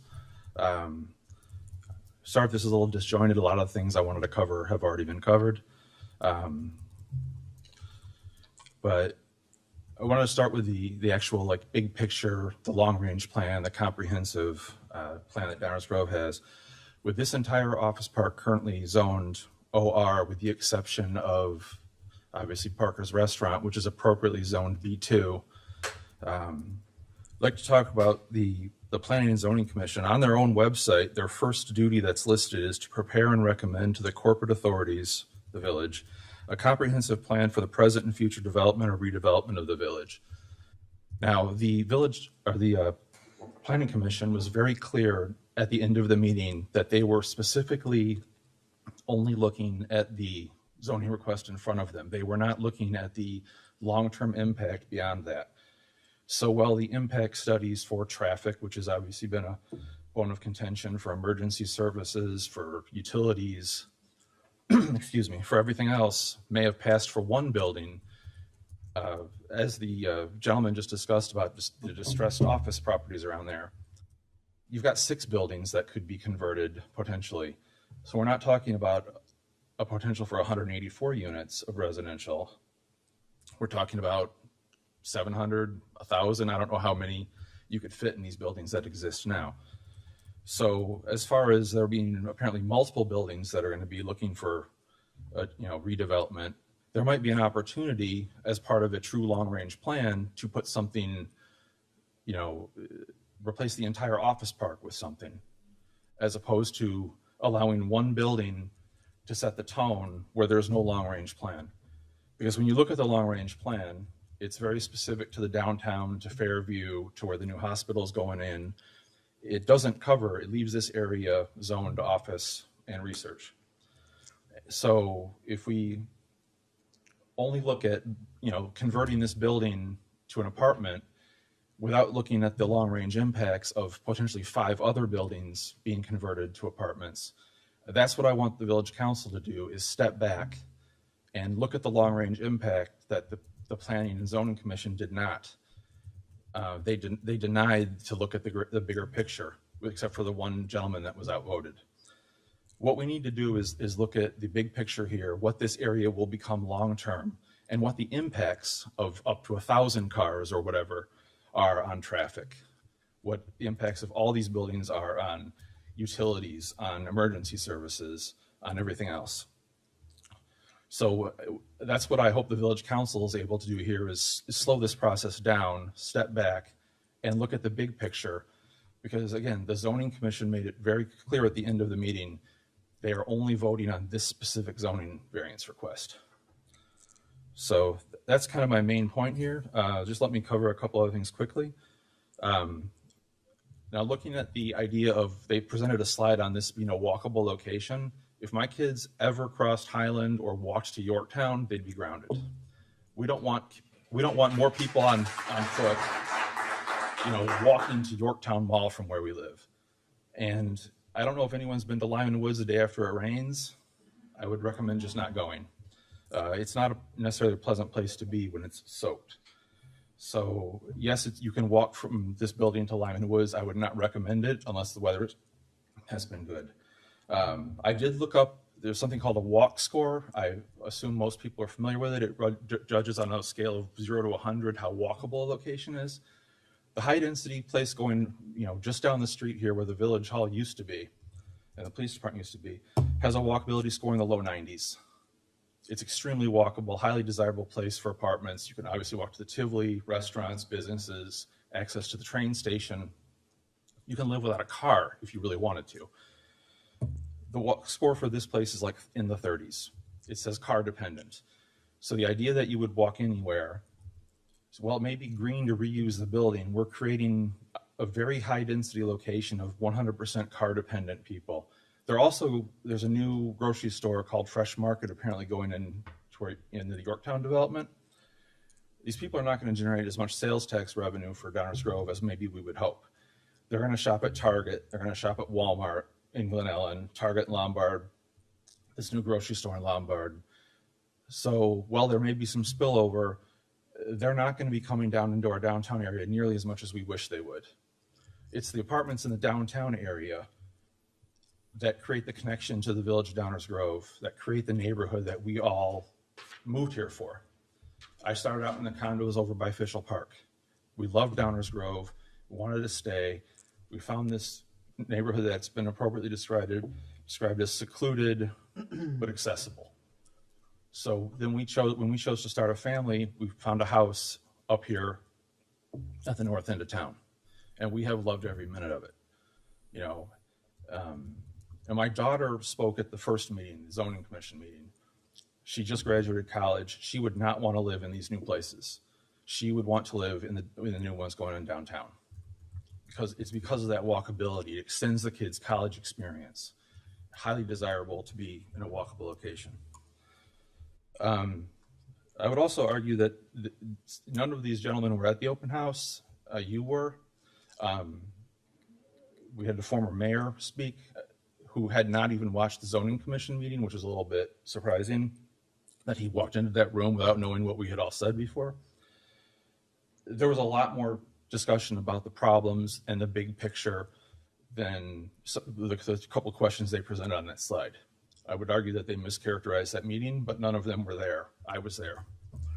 And the last concern is a question that hasn't been answered. Why are we using a B2 zoning? B2 doesn't include anything residential unless you throw that planned unit development overlay on it. There is an R6, I understand, for apartment complexes. I'm not clear on why we're not, if we're trying to zone this for apartments, why are we not zoning it for apartments? So I'm sure there's legal reasons or technical reasons. I don't know them. I hope that you guys take the time to find out, though. So, and the last thing I would say is, I saw a statistic somewhere on the village website that we were 82% occupied in office tenants for commercial space. This building obviously lost their major tenant lately, but I guess I don't know that they've made the effort to, get back up to that norm of 80%. My understanding is they actually had a couple of tenants that they did not offer renewals to, trying to create a vacant building for the opportunity to do this conversion. So anyway, I'm sorry I rambled a little bit. I wanted to cover some points that maybe I wasn't originally prepared for, but thank you for listening.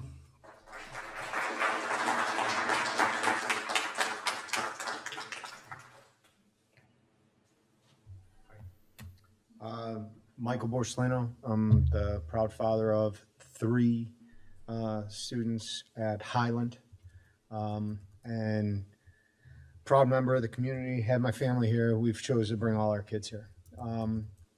Everyone talks about the school. Everyone talks about the great community that's here and why it's desirable.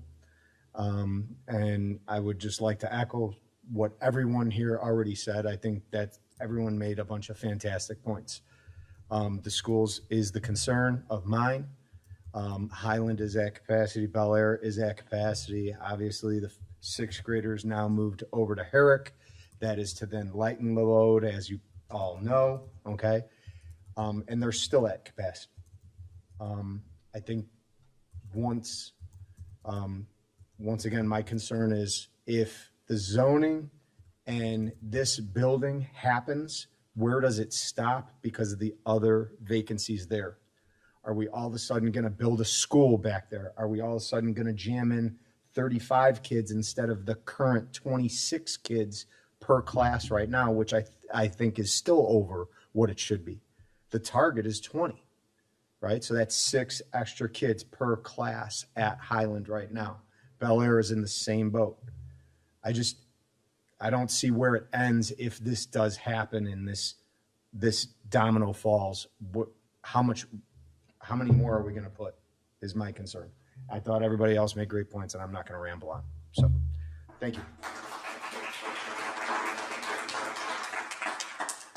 Good evening. My name is Tony Casaccio. I happen to be a developer. I build multifamily. I actually have worked with 3 of these consulting firms, all very professional, and I support them.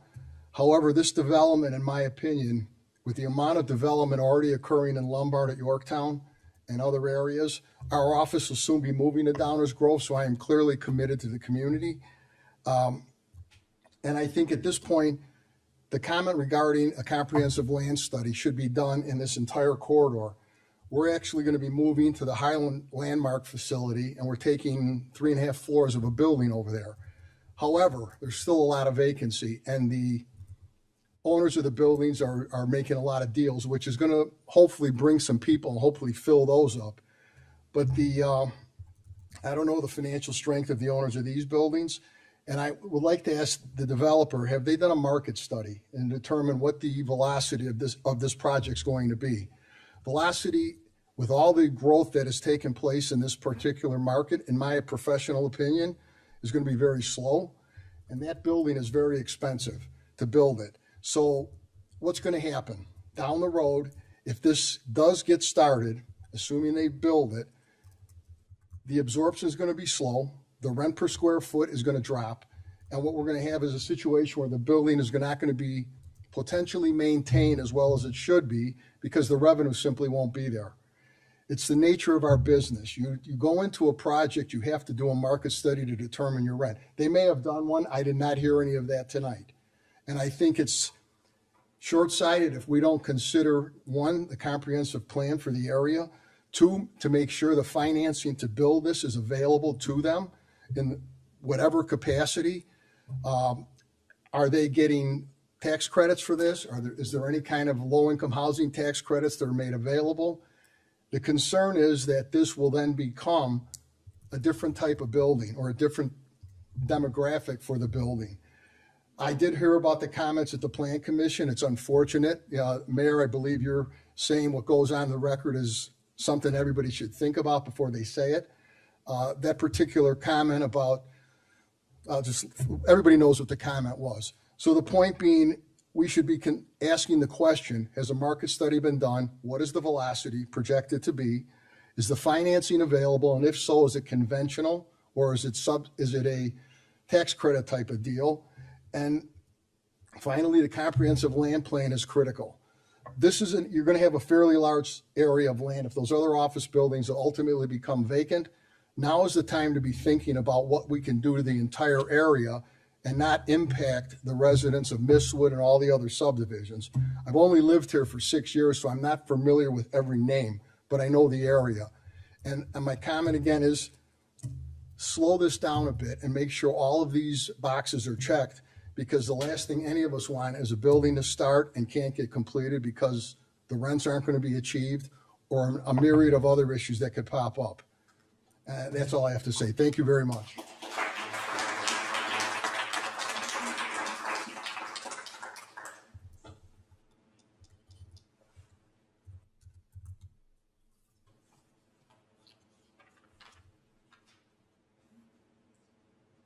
Hello, my name is Juliana Hollybutts. I live at 3125 Bernard Road. As I walk out of the front of my house, I turn to my right and I see that building.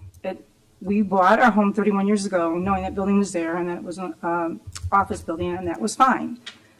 Knowing what it could become is very concerning for us, me and my husband both, and many of my neighbors. I work part-time, semi-retired at the Jewel Osco in Ogden and Saratoga, and everybody that comes in there is talking about this, and everybody's idea is no, no, no. We don't need this. This is baloney. We don't want it. And I just want to say to everybody here that remember, you work for the people of Downers Grove. You do not work for the builders. And everybody in Mistwood, Ennisburg, where I live, Orchard Brook, we would invite you to come walk our community. You can come knock on my door. We'll walk with you in the community and see what our concerns are and why we chose to live where we live. And please take that in consideration. Thank you.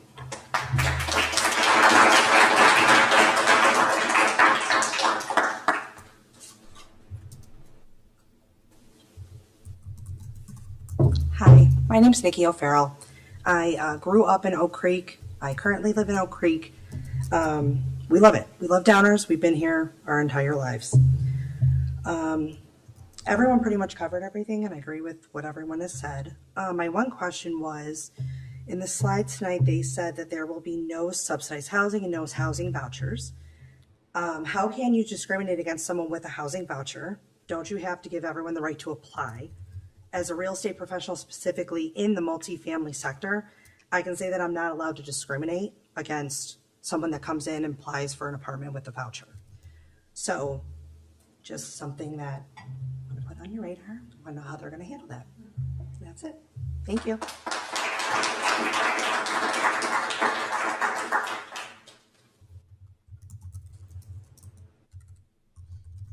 Anyone else?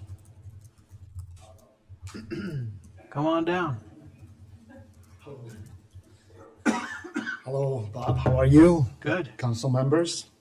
Hi, Mike. Good to see you again. Well, I don't know what I have to say that, but I'll say it just because. Put your name in the record. My name is Wakas Akawi at 3225 Vinard Road. I apologize for that. So I am a Palestinian refugee, and I almost identify as a white rich man as well. Just in case. So I don't know why all this stuff is really important, but it shouldn't be in the zoning committee, and that was a mess, and we understand it. But I would like, to acknowledge is that what I've been hearing and what I feel is that this has been rushed through, especially for all the residents that got to know that was the beginning of June or something like that. And all the circumstances has not really been formulated to make a decision, right? Just because of the antiquated data points that's been coming. What you just heard today, right, was not what was said in June 1st, because they didn't have the data, they did not talk about the rent and just market this, market that. So basically, they don't have anything. They never talked to the school district or made the different person talked about the traffic and all that kind of stuff. So clearly, there's no comprehensive plan. It's just been pieced together to make this deal fast and to move on. And then we feel that as a Downers Grove residents, that we owe it to our community to have a comprehensive plan. I would like to see it a lot more than that. If you not only that building, but all the building, and have it that there's a bar and there's another affordable restaurant. None of these guys probably go to Parker's, all the time, right? Because either expensive or you are sick of eating that food, right? So a little bit more variety, and because of it, I feel that it really will owe it to ourselves from what you just heard, concerns with the school district, concerns with traffic, different, we have to do something about the declining of desirable office spaces. I could see that, but look, this all happened 6 years ago with COVID, that everybody start to be remote and the office locations start to, diminish in popularity, and people, companies start to collapse into one floor instead of 6, right? And that's what they're doing. But now I've seen a lot of people, if you go to the train station, because my wife there and my daughter goes, downtown, I drop them off every day. I see tons of people, all my neighbors on that, right? Before it wasn't like that. So there's an uptick is coming in.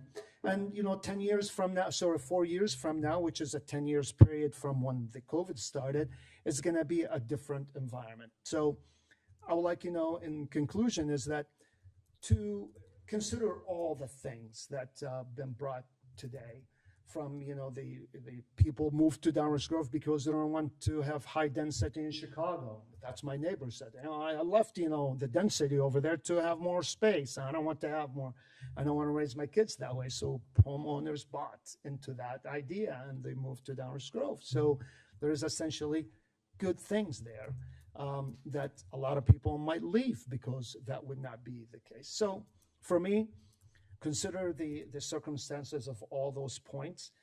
This is rushed through, I feel, and everybody's like, I came from vacation to be here in this meeting, to hear it and to be with the community. A lot of people stay in. So it's the decision today should not be, right, yes or no, right? Is that we need to have a little bit more time to really think it through for the organization of knowing what the impact would be. I feel that is really needed. Thank you.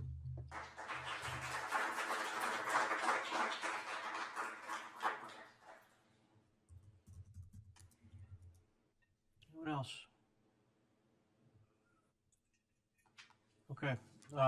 As I said before, tonight's not the last time we're going to talk about this. So if you feel like either 10 minutes from now you wish you'd have said something, or 10 minutes from now you hear something up here that sparks something in your mind, please do two things.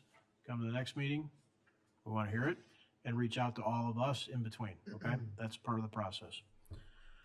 Any council comments or questions? There's got to be some. I got a list. Anybody want to jump in? Go ahead. Thanks. Go ahead, I'll Chris. start, Mayor. First and foremost, I sincerely appreciate all of you coming tonight, coming to the board and commission meeting around this topic. Oftentimes we sit in this room by ourselves, and so it's great to see so much community input. So I do appreciate that. I'll hold some comments to the end. I guess a couple questions that I have to start. the concerns around the school and the population impacts there. Dave, can you share a little bit about how the number of predicted children are determined and how that plays into the dollar amount that is paid in lieu?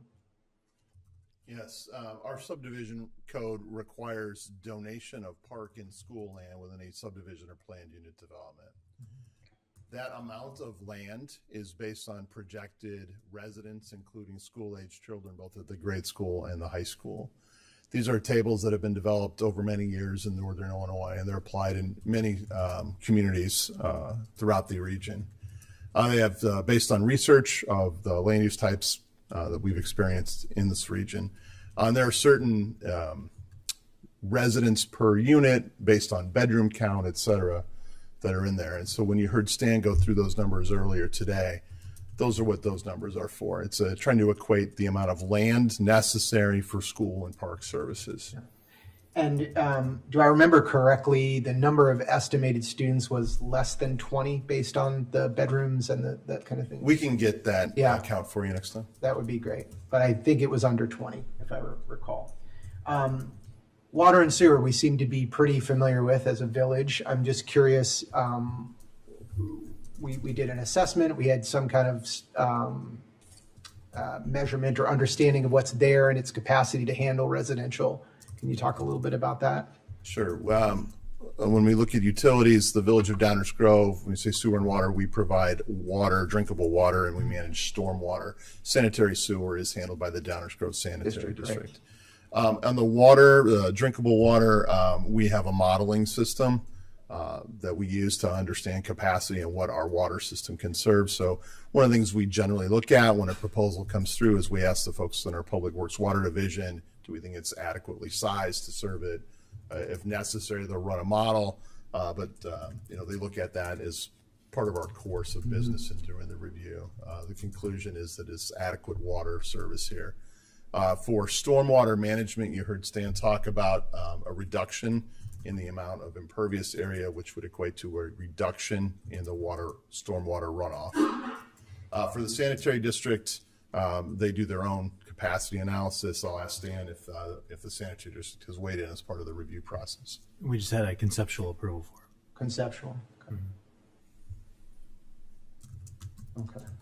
And then another concern that was raised that I think is important to discuss is police and fire, obviously important priority here.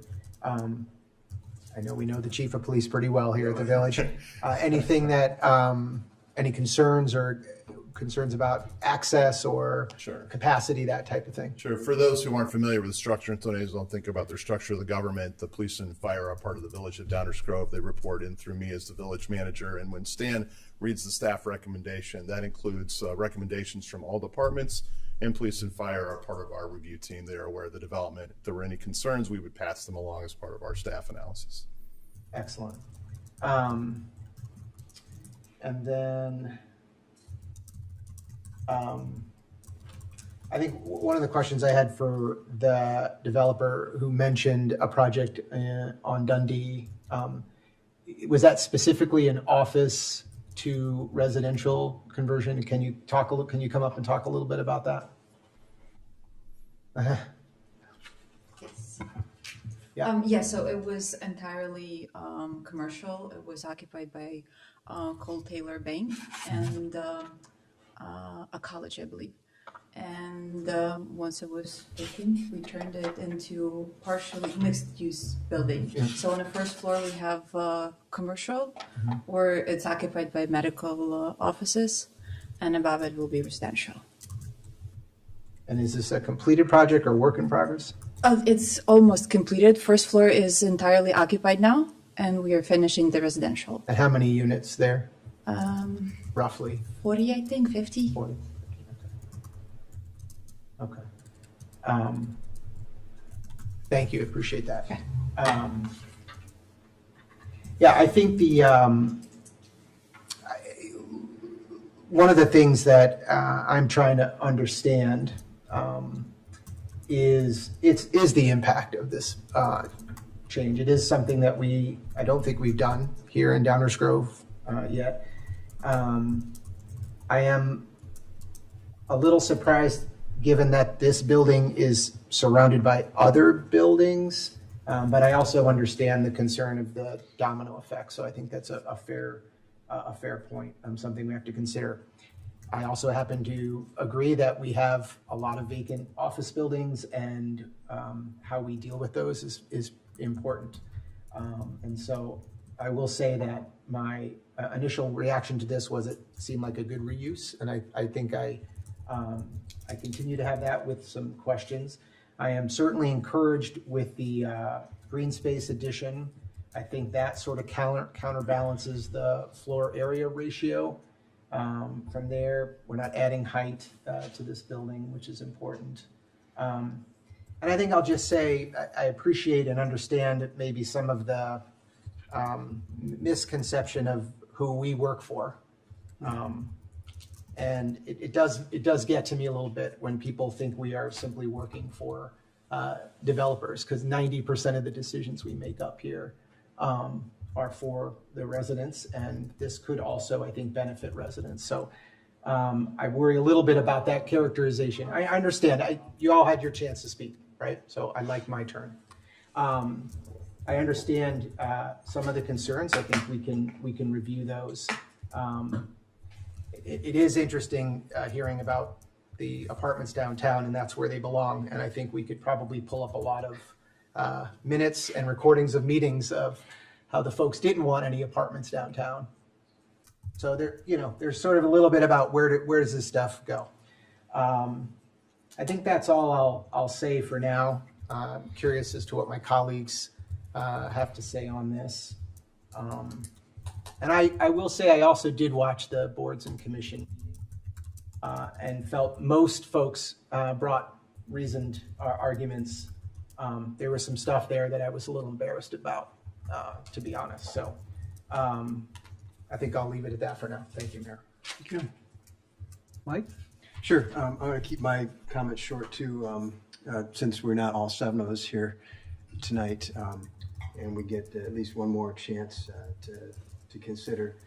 So I'll just kind of summarize. I think first, our analysis of all this is got to be based on the PUD and zoning development standards.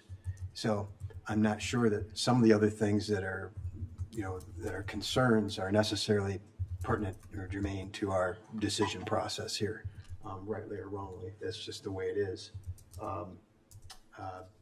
So the schools, question about that seems to be foundational.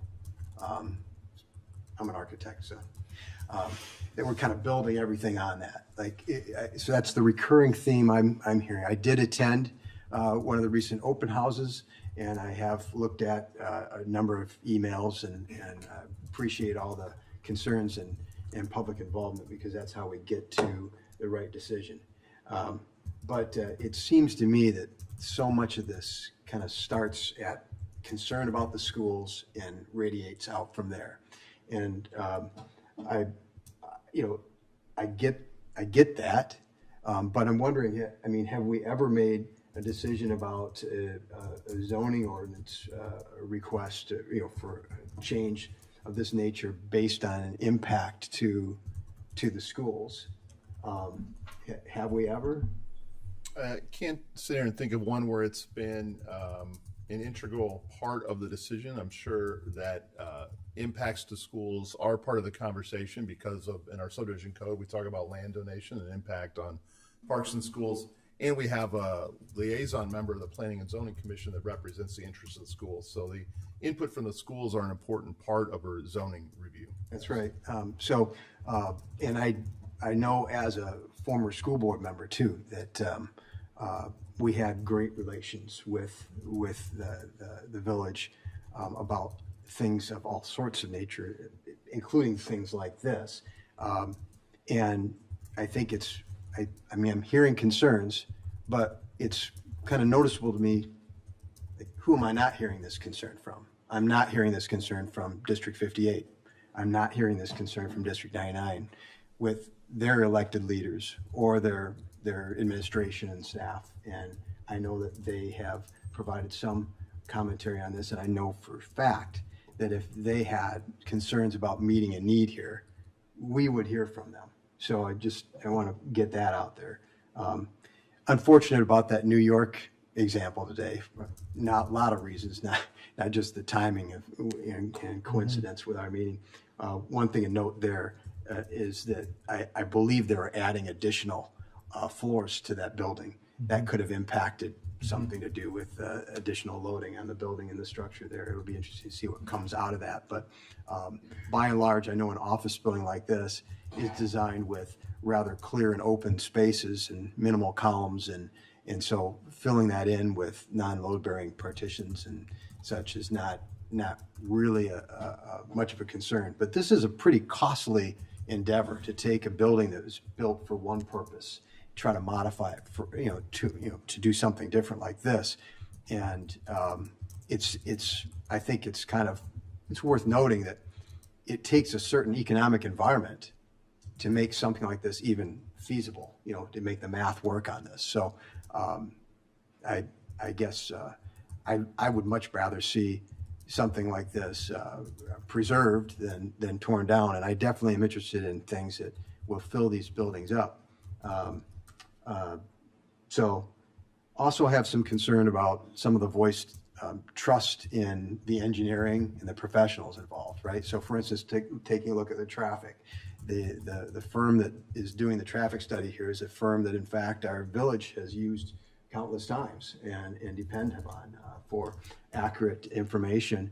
And our village staff is very qualified to look at that engineering study and analysis and make commentary on it, which they have done. And so I tend to trust that. So I want to put that out there as well. We're talking about a zoning change. So this is just the first leg in a long process. There's a whole permit process that's got to be gone through. So when we start talking about specifically those concerns about fire and safety and infrastructure and all, they have to pass muster in order to get the permit. And as somebody who prepares plans and has them reviewed by our village quite often, I can tell you it's a pretty thorough review, and I trust in that process as well. Other comments, I want to take a little more time to digest everything that I've heard tonight. I do have some concern over the height variance here, and I'm looking forward to more conversation maybe down the road, even after this process, about our zoning and perhaps how residential is or is not appropriate for an office research zoning district, right? The only reason they're asking for this right now is because residential isn't allowed in that sort of district, and maybe that's a conversation we should look to have, because I am hearing, that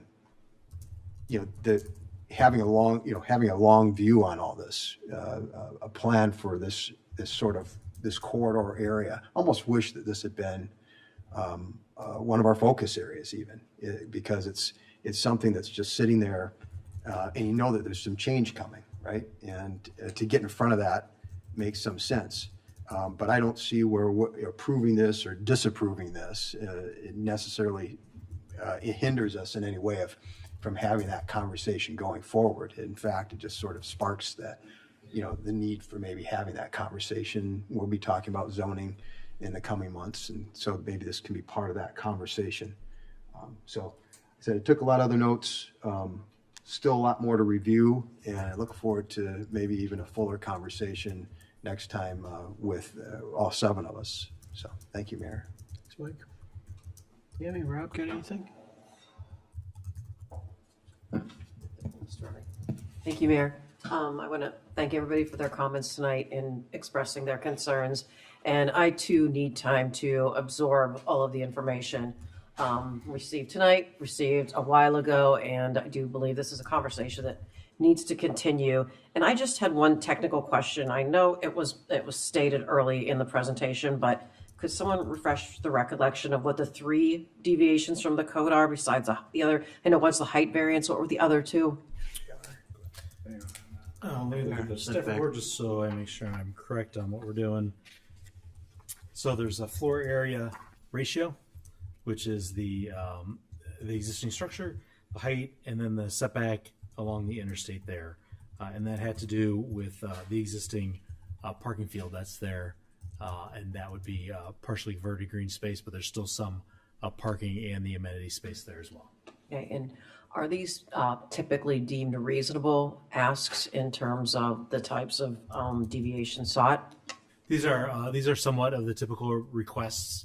We do get some setback requests, relief, occasionally height, and occasionally FAR. The FAR is more unique, and the height in this case, because it's an adaptive reuse as opposed to a new building.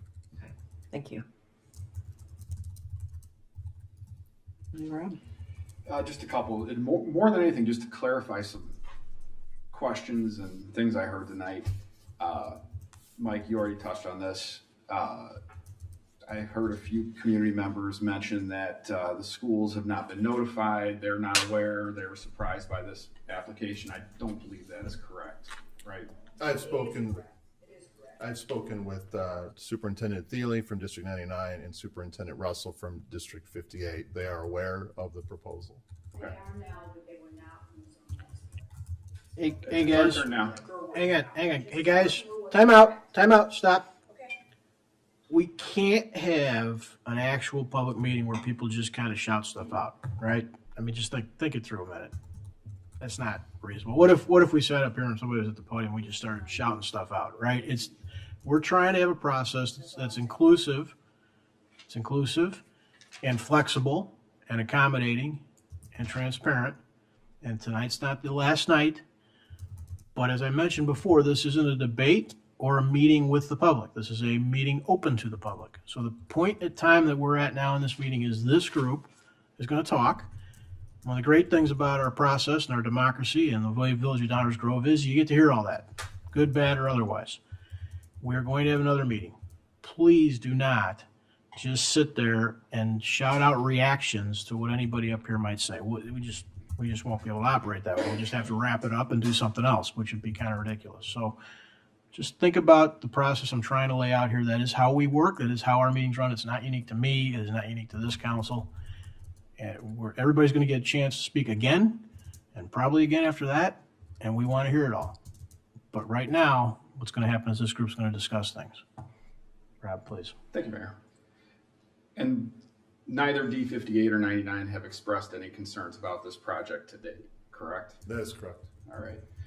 I also heard some facts about, and same as everyone up here, I'm going to have to go back and rewatch this. There was a lot of information tonight, a lot of good comments, there's a lot. The communities that were referenced where we were given the facts for the number of students that we expect interjected into the schools here, Dash, Maple, and Main, I believe there were 4 apartment complexes. Are any of those 55 and over communities? Somebody made reference to that. I believe the slide we saw tonight was Burlington Station, Dash, and Main on Maple. Okay. None of those are 55 and older restricted. Okay, thank you. I just wanted to make sure I had the right facts.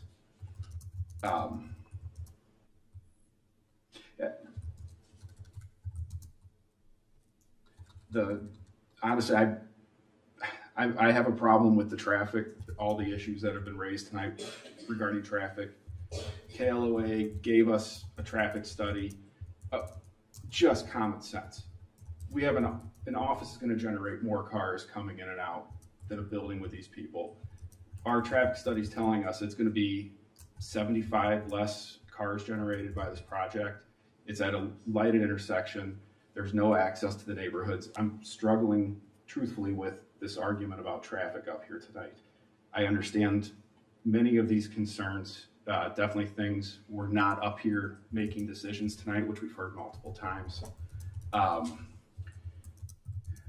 I think what we're going to be talking about here is really a couple of these zoning map amendment requirements at the next meeting after we've had a chance to digest everything. the suitability of the subject property for the zone purposes, the extent to which any diminution in property value is offset by an increase in the public health. I think the question I'd like to see directly answered, and I've heard a few people say it here, and this is really for the developer the next time we're up, because we're going to be up again. And this is really the purpose of this, is kind of a question and answer more than anything, is what's the biggest benefit to Downers Grove for this project? Is it the housing? Another question is, why isn't there an affordable housing requirement to this project? There's questions I'd like to see answered to the next one, but I haven't made my decision. But I will also say that one of the important aspects of this project is whether this is compliant with the comprehensive plan. And if you guys have read the material, it's hard to view this as not in compliance with what most of the people up here, Tammy and I excluded, created in the comprehensive plan with the reuse of this building. Just like what Commissioner Gilmartin said is, at first glance, this feels like something that's a good reuse of this building. Again, we have these meetings so that we can listen to the community also. Again, just like what we've heard, we're here for you, but we're here for the entire community. So I think that's important to keep in mind. So. Okay. Chris, did you want to circle back? No, I think I made my comments. Okay. Thanks, All right. Mayor. Appreciate it. I have a couple of questions really that don't necessarily need to be answered this evening, but as we try and learn more about this whole thing, adaptive reuse is something that we have talked a lot as a group about wanting to encourage, but I don't think we've got a lot of experience with it in terms of it actually happening, right? And so I apologize if I should already know this, but if we have a project like this, meaning an adaptive reuse existing building, will the permitting process be similar? And what I'm getting at is, will there be, PE stamps required on structurals? Will there be an SE involved? That component. So if this building were just being built, one of the things that would happen is a package of drawings would come to the village, and there would be structural drawings and structural analysis, and it would all have to have in Illinois either a PE stamp or an SE stamp, depending on the size of the building. Will that be part of this process as well? So I'm going to go with yes, and I don't need answers tonight on all these things. I was just going to say, and we will give you more detail on that answer, Mayor, when the materials that come forth next time around. Yeah, I'd like to know that. I mean, we anticipate, similar, frankly, are encouraging similar types of actions, not necessarily office to apartment, but any other building. And so when you take a building and reuse it, there are concerns. And for those that don't know, Illinois is one of just a few states that has an additional licensing and permitting requirement, which is a structural analysis. Many states will allow a civil PE to stamp. Right. Illinois has a second level. I'm sure that's driven by the city of Chicago, ultimately, historically. But I'd like to know if that will be expected to be part of the process. It's important. And then, I think there's some questions tonight that got my mind thinking and moving, and we had that analysis, or at least that little analysis, probably too big a word, that little table that showed the apartments Rob was talking about. But I think there is a fair question raised, which is if you're talking about a $3,500 to $6,500 unit a month unit in the downtown, whether you would expect a similar demographic in terms of family structure to be using that. So I'd like to know, and again, I don't need these answers tonight. This is part of my process of learning. If there's any way for us to get some additional data for comparison, if we talk about, and maybe it's beyond even our borders, but if we talk about the ranges of price and apartment size that we were presented tonight as the developer's intent, whether that sliver of the market has different typical outcomes for kid counts. I'd like to know that. Seems like something we should be able to find. A PUD is a little bit, I think, like a special use in that there can be, help me with the right word, Enza. Requirements, constraints, conditions, thank you. We can't apply conditions to a PUD approval, right? All right, so everybody, please keep that in mind. If we got to the point where this was approved from a zoning standpoint, it still can't be used as it is unless a PUD is part of it, and a PUD has, just like special use, conditions that can be applied. For those watching, what that means is there are opportunities within the special use process and also the PUD process to apply conditions to the approval that are designed to ameliorate valid concerns directly related to the development. So if this were to move forward in a positive way, I'll give you an example. What could be an example? I don't know. I'm not going to come up with a good one. All right, a drive-through. A drive-through is a special use in Downers Grove. Somebody puts a drive-through in on Ogden Avenue. It is a reasonable thing for the village to put restrictions on that, such as hours of operation or lighting levels or screening to the residential areas, things like that. Right. That same process of conditions applied to an approval can be done for a PUD, so I'm encouraging the audience to know that and the council to be thinking that through.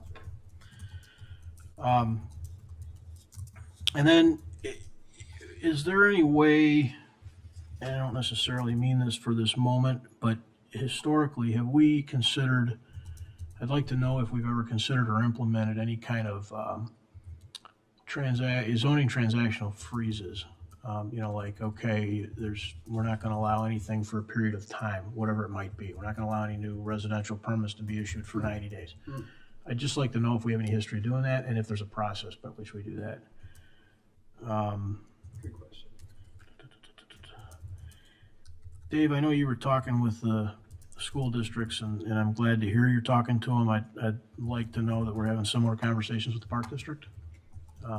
These are potential constituents of theirs that'll need service. And yeah, I think that's my list for the moment. I'm sure there will be others that come up. But if we could get some comment on those over the next couple of weeks, that would help. Anything else from the council? I don't think so. Okay. I have one last thing to say on this, just because most of the folks that came tonight are still here. So this is just a little bit editorial, but I scribbled a couple of notes that I feel are worthy of just some commentary. First of all, the people that are sitting up here, I'm building off of Chris, and it's coming to an apology. How about that? The people that are sitting up here are your neighbors. Now, we may not live in Innisbrook. That is possible. But one of us certainly lives 600 feet from that building going up, and his kids went to Whittier, who's going to have to deal with whatever that building might create. These are concerns we understand. And the community moves around in terms of development. If you look at District 58, historically, I think I remember Dr. Russell saying they've had a similar number of students, and they move around, right? Because different parts of town age, and then they get replaced, and things happen. The point of that is the group up here, who we work for, is we work for the Village of Downers Grove. The Village of Downers Grove includes every resident that lives here, every property owner that lives here, every visitor that comes here. We work to try and create a village that serves and supports us all, that we're all proud of, and that is attractive for you to reinvest in and for others to reinvest in. That's what we do. But we're not different than you guys. We're sitting up here, yes, but every one of us has a day job. That's why two of us are missing today. This is largely a volunteer service. It's even more so at the PZC. Those are neighbors of yours, potentially friends of yours, who are appointed to that group by this group to voluntarily serve our community in that capacity. So that is not to say everything they do is right or that I expect you to agree with any of it. But I just want you to understand who they are, right? They're not planted there in some effort to try and promote development in the Village of Downers Grove. Now, all that said, I apologize for anything that might have come out of those meetings that was offensive. But I want you to think about where it came from. It came from your neighbors and friends who, just like me, I'm sure if you go back and look at my time up here, I'm sure you can find some things that I would take back that I said that weren't the best. That happens. And it doesn't make it right. It doesn't justify it. That's why I'm apologizing for it. I just want to add some context to it. This group that's up here are the most directly accountable to the village residents, and we're going to make decisions based on our code and based on our planning documents. Those are all available to everybody. We went through some of them at the beginning of this. I'd encourage folks to go ahead and look. It's, if you're bored and you have a pen with you, it's section 28 of our code, which is available on the website. But please know that that's the environment we're making these decisions in. This is not Springfield or Washington, D.C. It's just not. I'm at Jewel. That's my Jewel. Everybody's got their Jewel, right? Mm-hmm. That's my Jewel. That's the environment we're operating in. So I appreciate everybody coming, and I don't want to discourage anybody. I just want us all to remember that we're talking about neighbors and friends that we're all going to see later, and we all care deeply about every aspect of this village. We all have the same kinds of engagements that you have, whether they're churches or family or clubs. That's what we are. We're all part of the same community. Nothing else for tonight. Thank you, Dave. Just a quick recap. People might be thinking about next steps and what will happen here. First is we will gather and provide the additional information requested by the council. If you don't mind, Mayor, I just want to rattle those off to make sure we're on the same page. One is the expected student count based on our land dedication table in our subdivision code. Second was expected school-aged children based on the specifics of this proposal in terms of unit count, unit size, rental rates. Any history of village development moratoria? That was your question about pausing certain types of development. The specifics of building permit requirements as it relates to engineering, including structural information.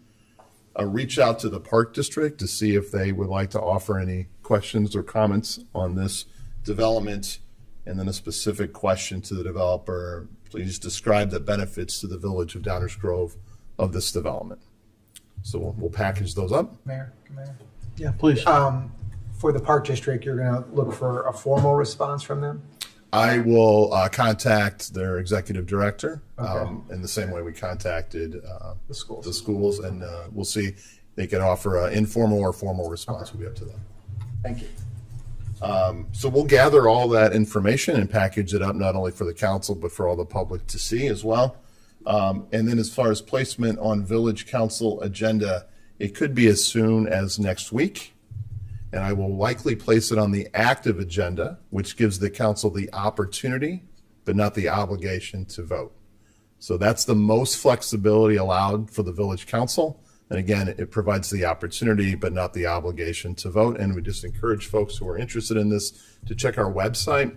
Under village council agendas, we'll have information posted around 4 o'clock on Friday. Thank you. That ends our first reading tonight, Mayor. Thank you. Thank you, Dave. Enza, attorney's report. Thank you, Mayor. Only 2 items tonight to present, and that's an ordinance amending the zoning code to designate the property at 1020 31st Street as planned unit development number 75, and an ordinance rezoning certain property located at 1020 31st Street, the Forest Trail Luxury Apartments. That is all, Mayor. Thank you. Back to you, Dave. No further report tonight, Mayor. Thank you. Okay, item 10, council member report outs. This is an opportunity for council members to report out on goings on in the community, other groups they're connected with or engaged with, or other things that they want to shine a light on in our village. Tammy, we'll start with you. No report this evening, Mr. Mayor. Chris. No report. Thank you, Mayor. Mike. Mayor, did you know? Uh-oh. Tully put you up to this? Did you know that there are 142 days until Grove Express 5K Day in Downers Grove? Some people know it as Thanksgiving Day. We know it here as Grove Express 5K Day, and you can sign up now.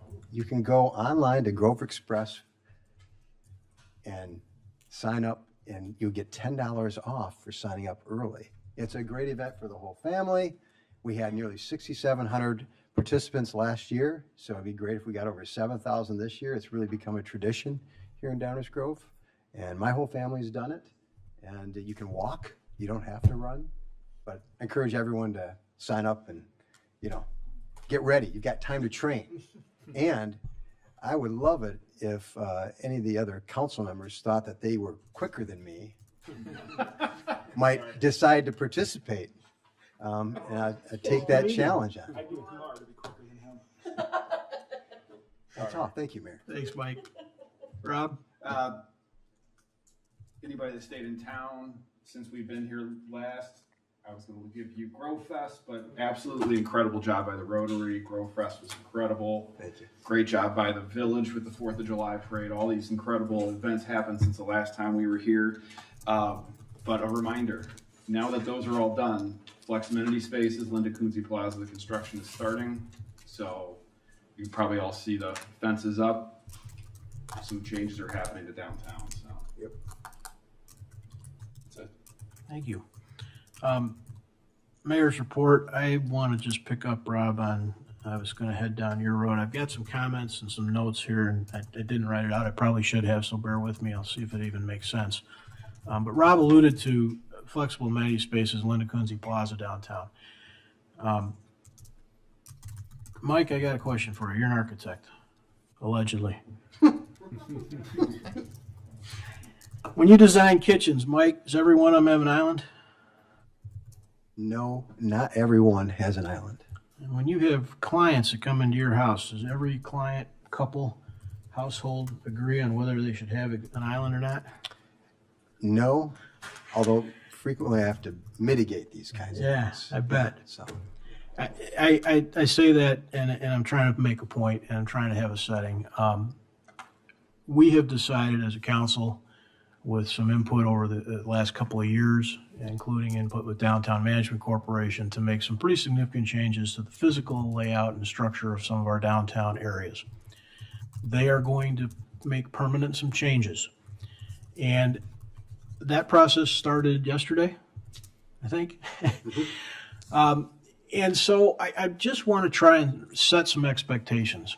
And that is that it is unlikely that 51,000 people are going to think every one of those things is exactly what they wish it was. Not likely. And I know that sounds a little bit smart alecky and ridiculous, but I think it's important to set that, because you can walk downtown right now and look at the fencing up at the train station and think, why in the world would you do anything? I like what's there. Yeah, I get it. But things change, and what happens is we elect people to make decisions about what to do and not do with their village government. And that sometimes means that people will do something that you might not have selected to do. And I also want to tell you that it's no different. 10 or so years ago, maybe, we did a kitchen at our house, and that's why I was picking on kitchens. It's a pain in the ass. I mean, I spent months washing dishes in the bathtub. That's not fun. Any more fun than it is having to cross the street and walk down the other side because the sidewalk's closed because the village is doing some construction project that everybody's aggravated about. But it doesn't just happen with the wave of a wand. It's worth the work if you think it's the right thing to do. Now, you might not think it's the right thing to do. You might say to yourself, I can't believe we're spending 3 nickels on this. It doesn't make any sense. We should spend it on fill in the blank. But that's part of being a group of 50,000. Sometimes things go what you want them to do, and sometimes they're not. But everybody needs to think that the next 4 months, and if we say it's going to be 4 months, I think back to my kitchen, it was supposed to be 8 and it wasn't.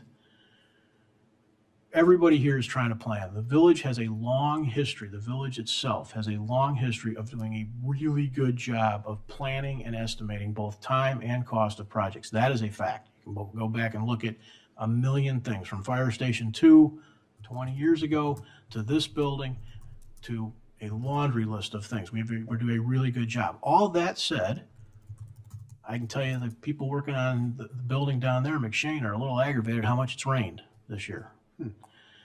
There are still variables out there. And so if we say it's going to be 3 months, or we say it's going to be 4 months and it turns into 5, don't get mad and think the village doesn't know what they're doing. These are the challenges of doing construction projects. When you go downtown and you say to yourself, I have to cross the street and I'm aggravated by that because I parked over there and I was going to walk right down the block and now I can't because somebody stuck up a barricade and they've got concrete forms. Yes, it's going to be a pain in the neck for a little while. We think, downtown management as an entity thinks, that overall this is a net positive for the village of Downers Grove. That's the bottom line. That's it. Is it going to be? I don't know. We'll gauge that in 5 years. Is it going to come under budget? I don't know. We'll gauge that in 8 months. I think sometimes we get challenged by having to live with decisions we didn't make. But that's the nature of being part of any community, whether it's your church, your school, your family. That's the nature of it. You are challenged sometimes with decisions you didn't make. I just want to encourage everybody to remember that everybody's doing this because they think it's the right thing. They think it's a net positive, and it will be a little bit of a bumpy road between here and there. Nothing's forever. I'm kind of tired of the one way on Curtis, but I'm also pretty sure it's going away in 12 months or less. It's worth it to have a little bit of patience for your own sanity. Whether the project ends up worth it or not, that's up to you, and I can't gauge that. You'll either fall in the camp of thumbs up or thumbs down, but have a little patience between here and there, please. So with that, is there a motion to adjourn? Mayor, I move to adjourn. Second. All those in favor say aye. Aye. Opposed? We're adjourned. Thank you all. Have a good night.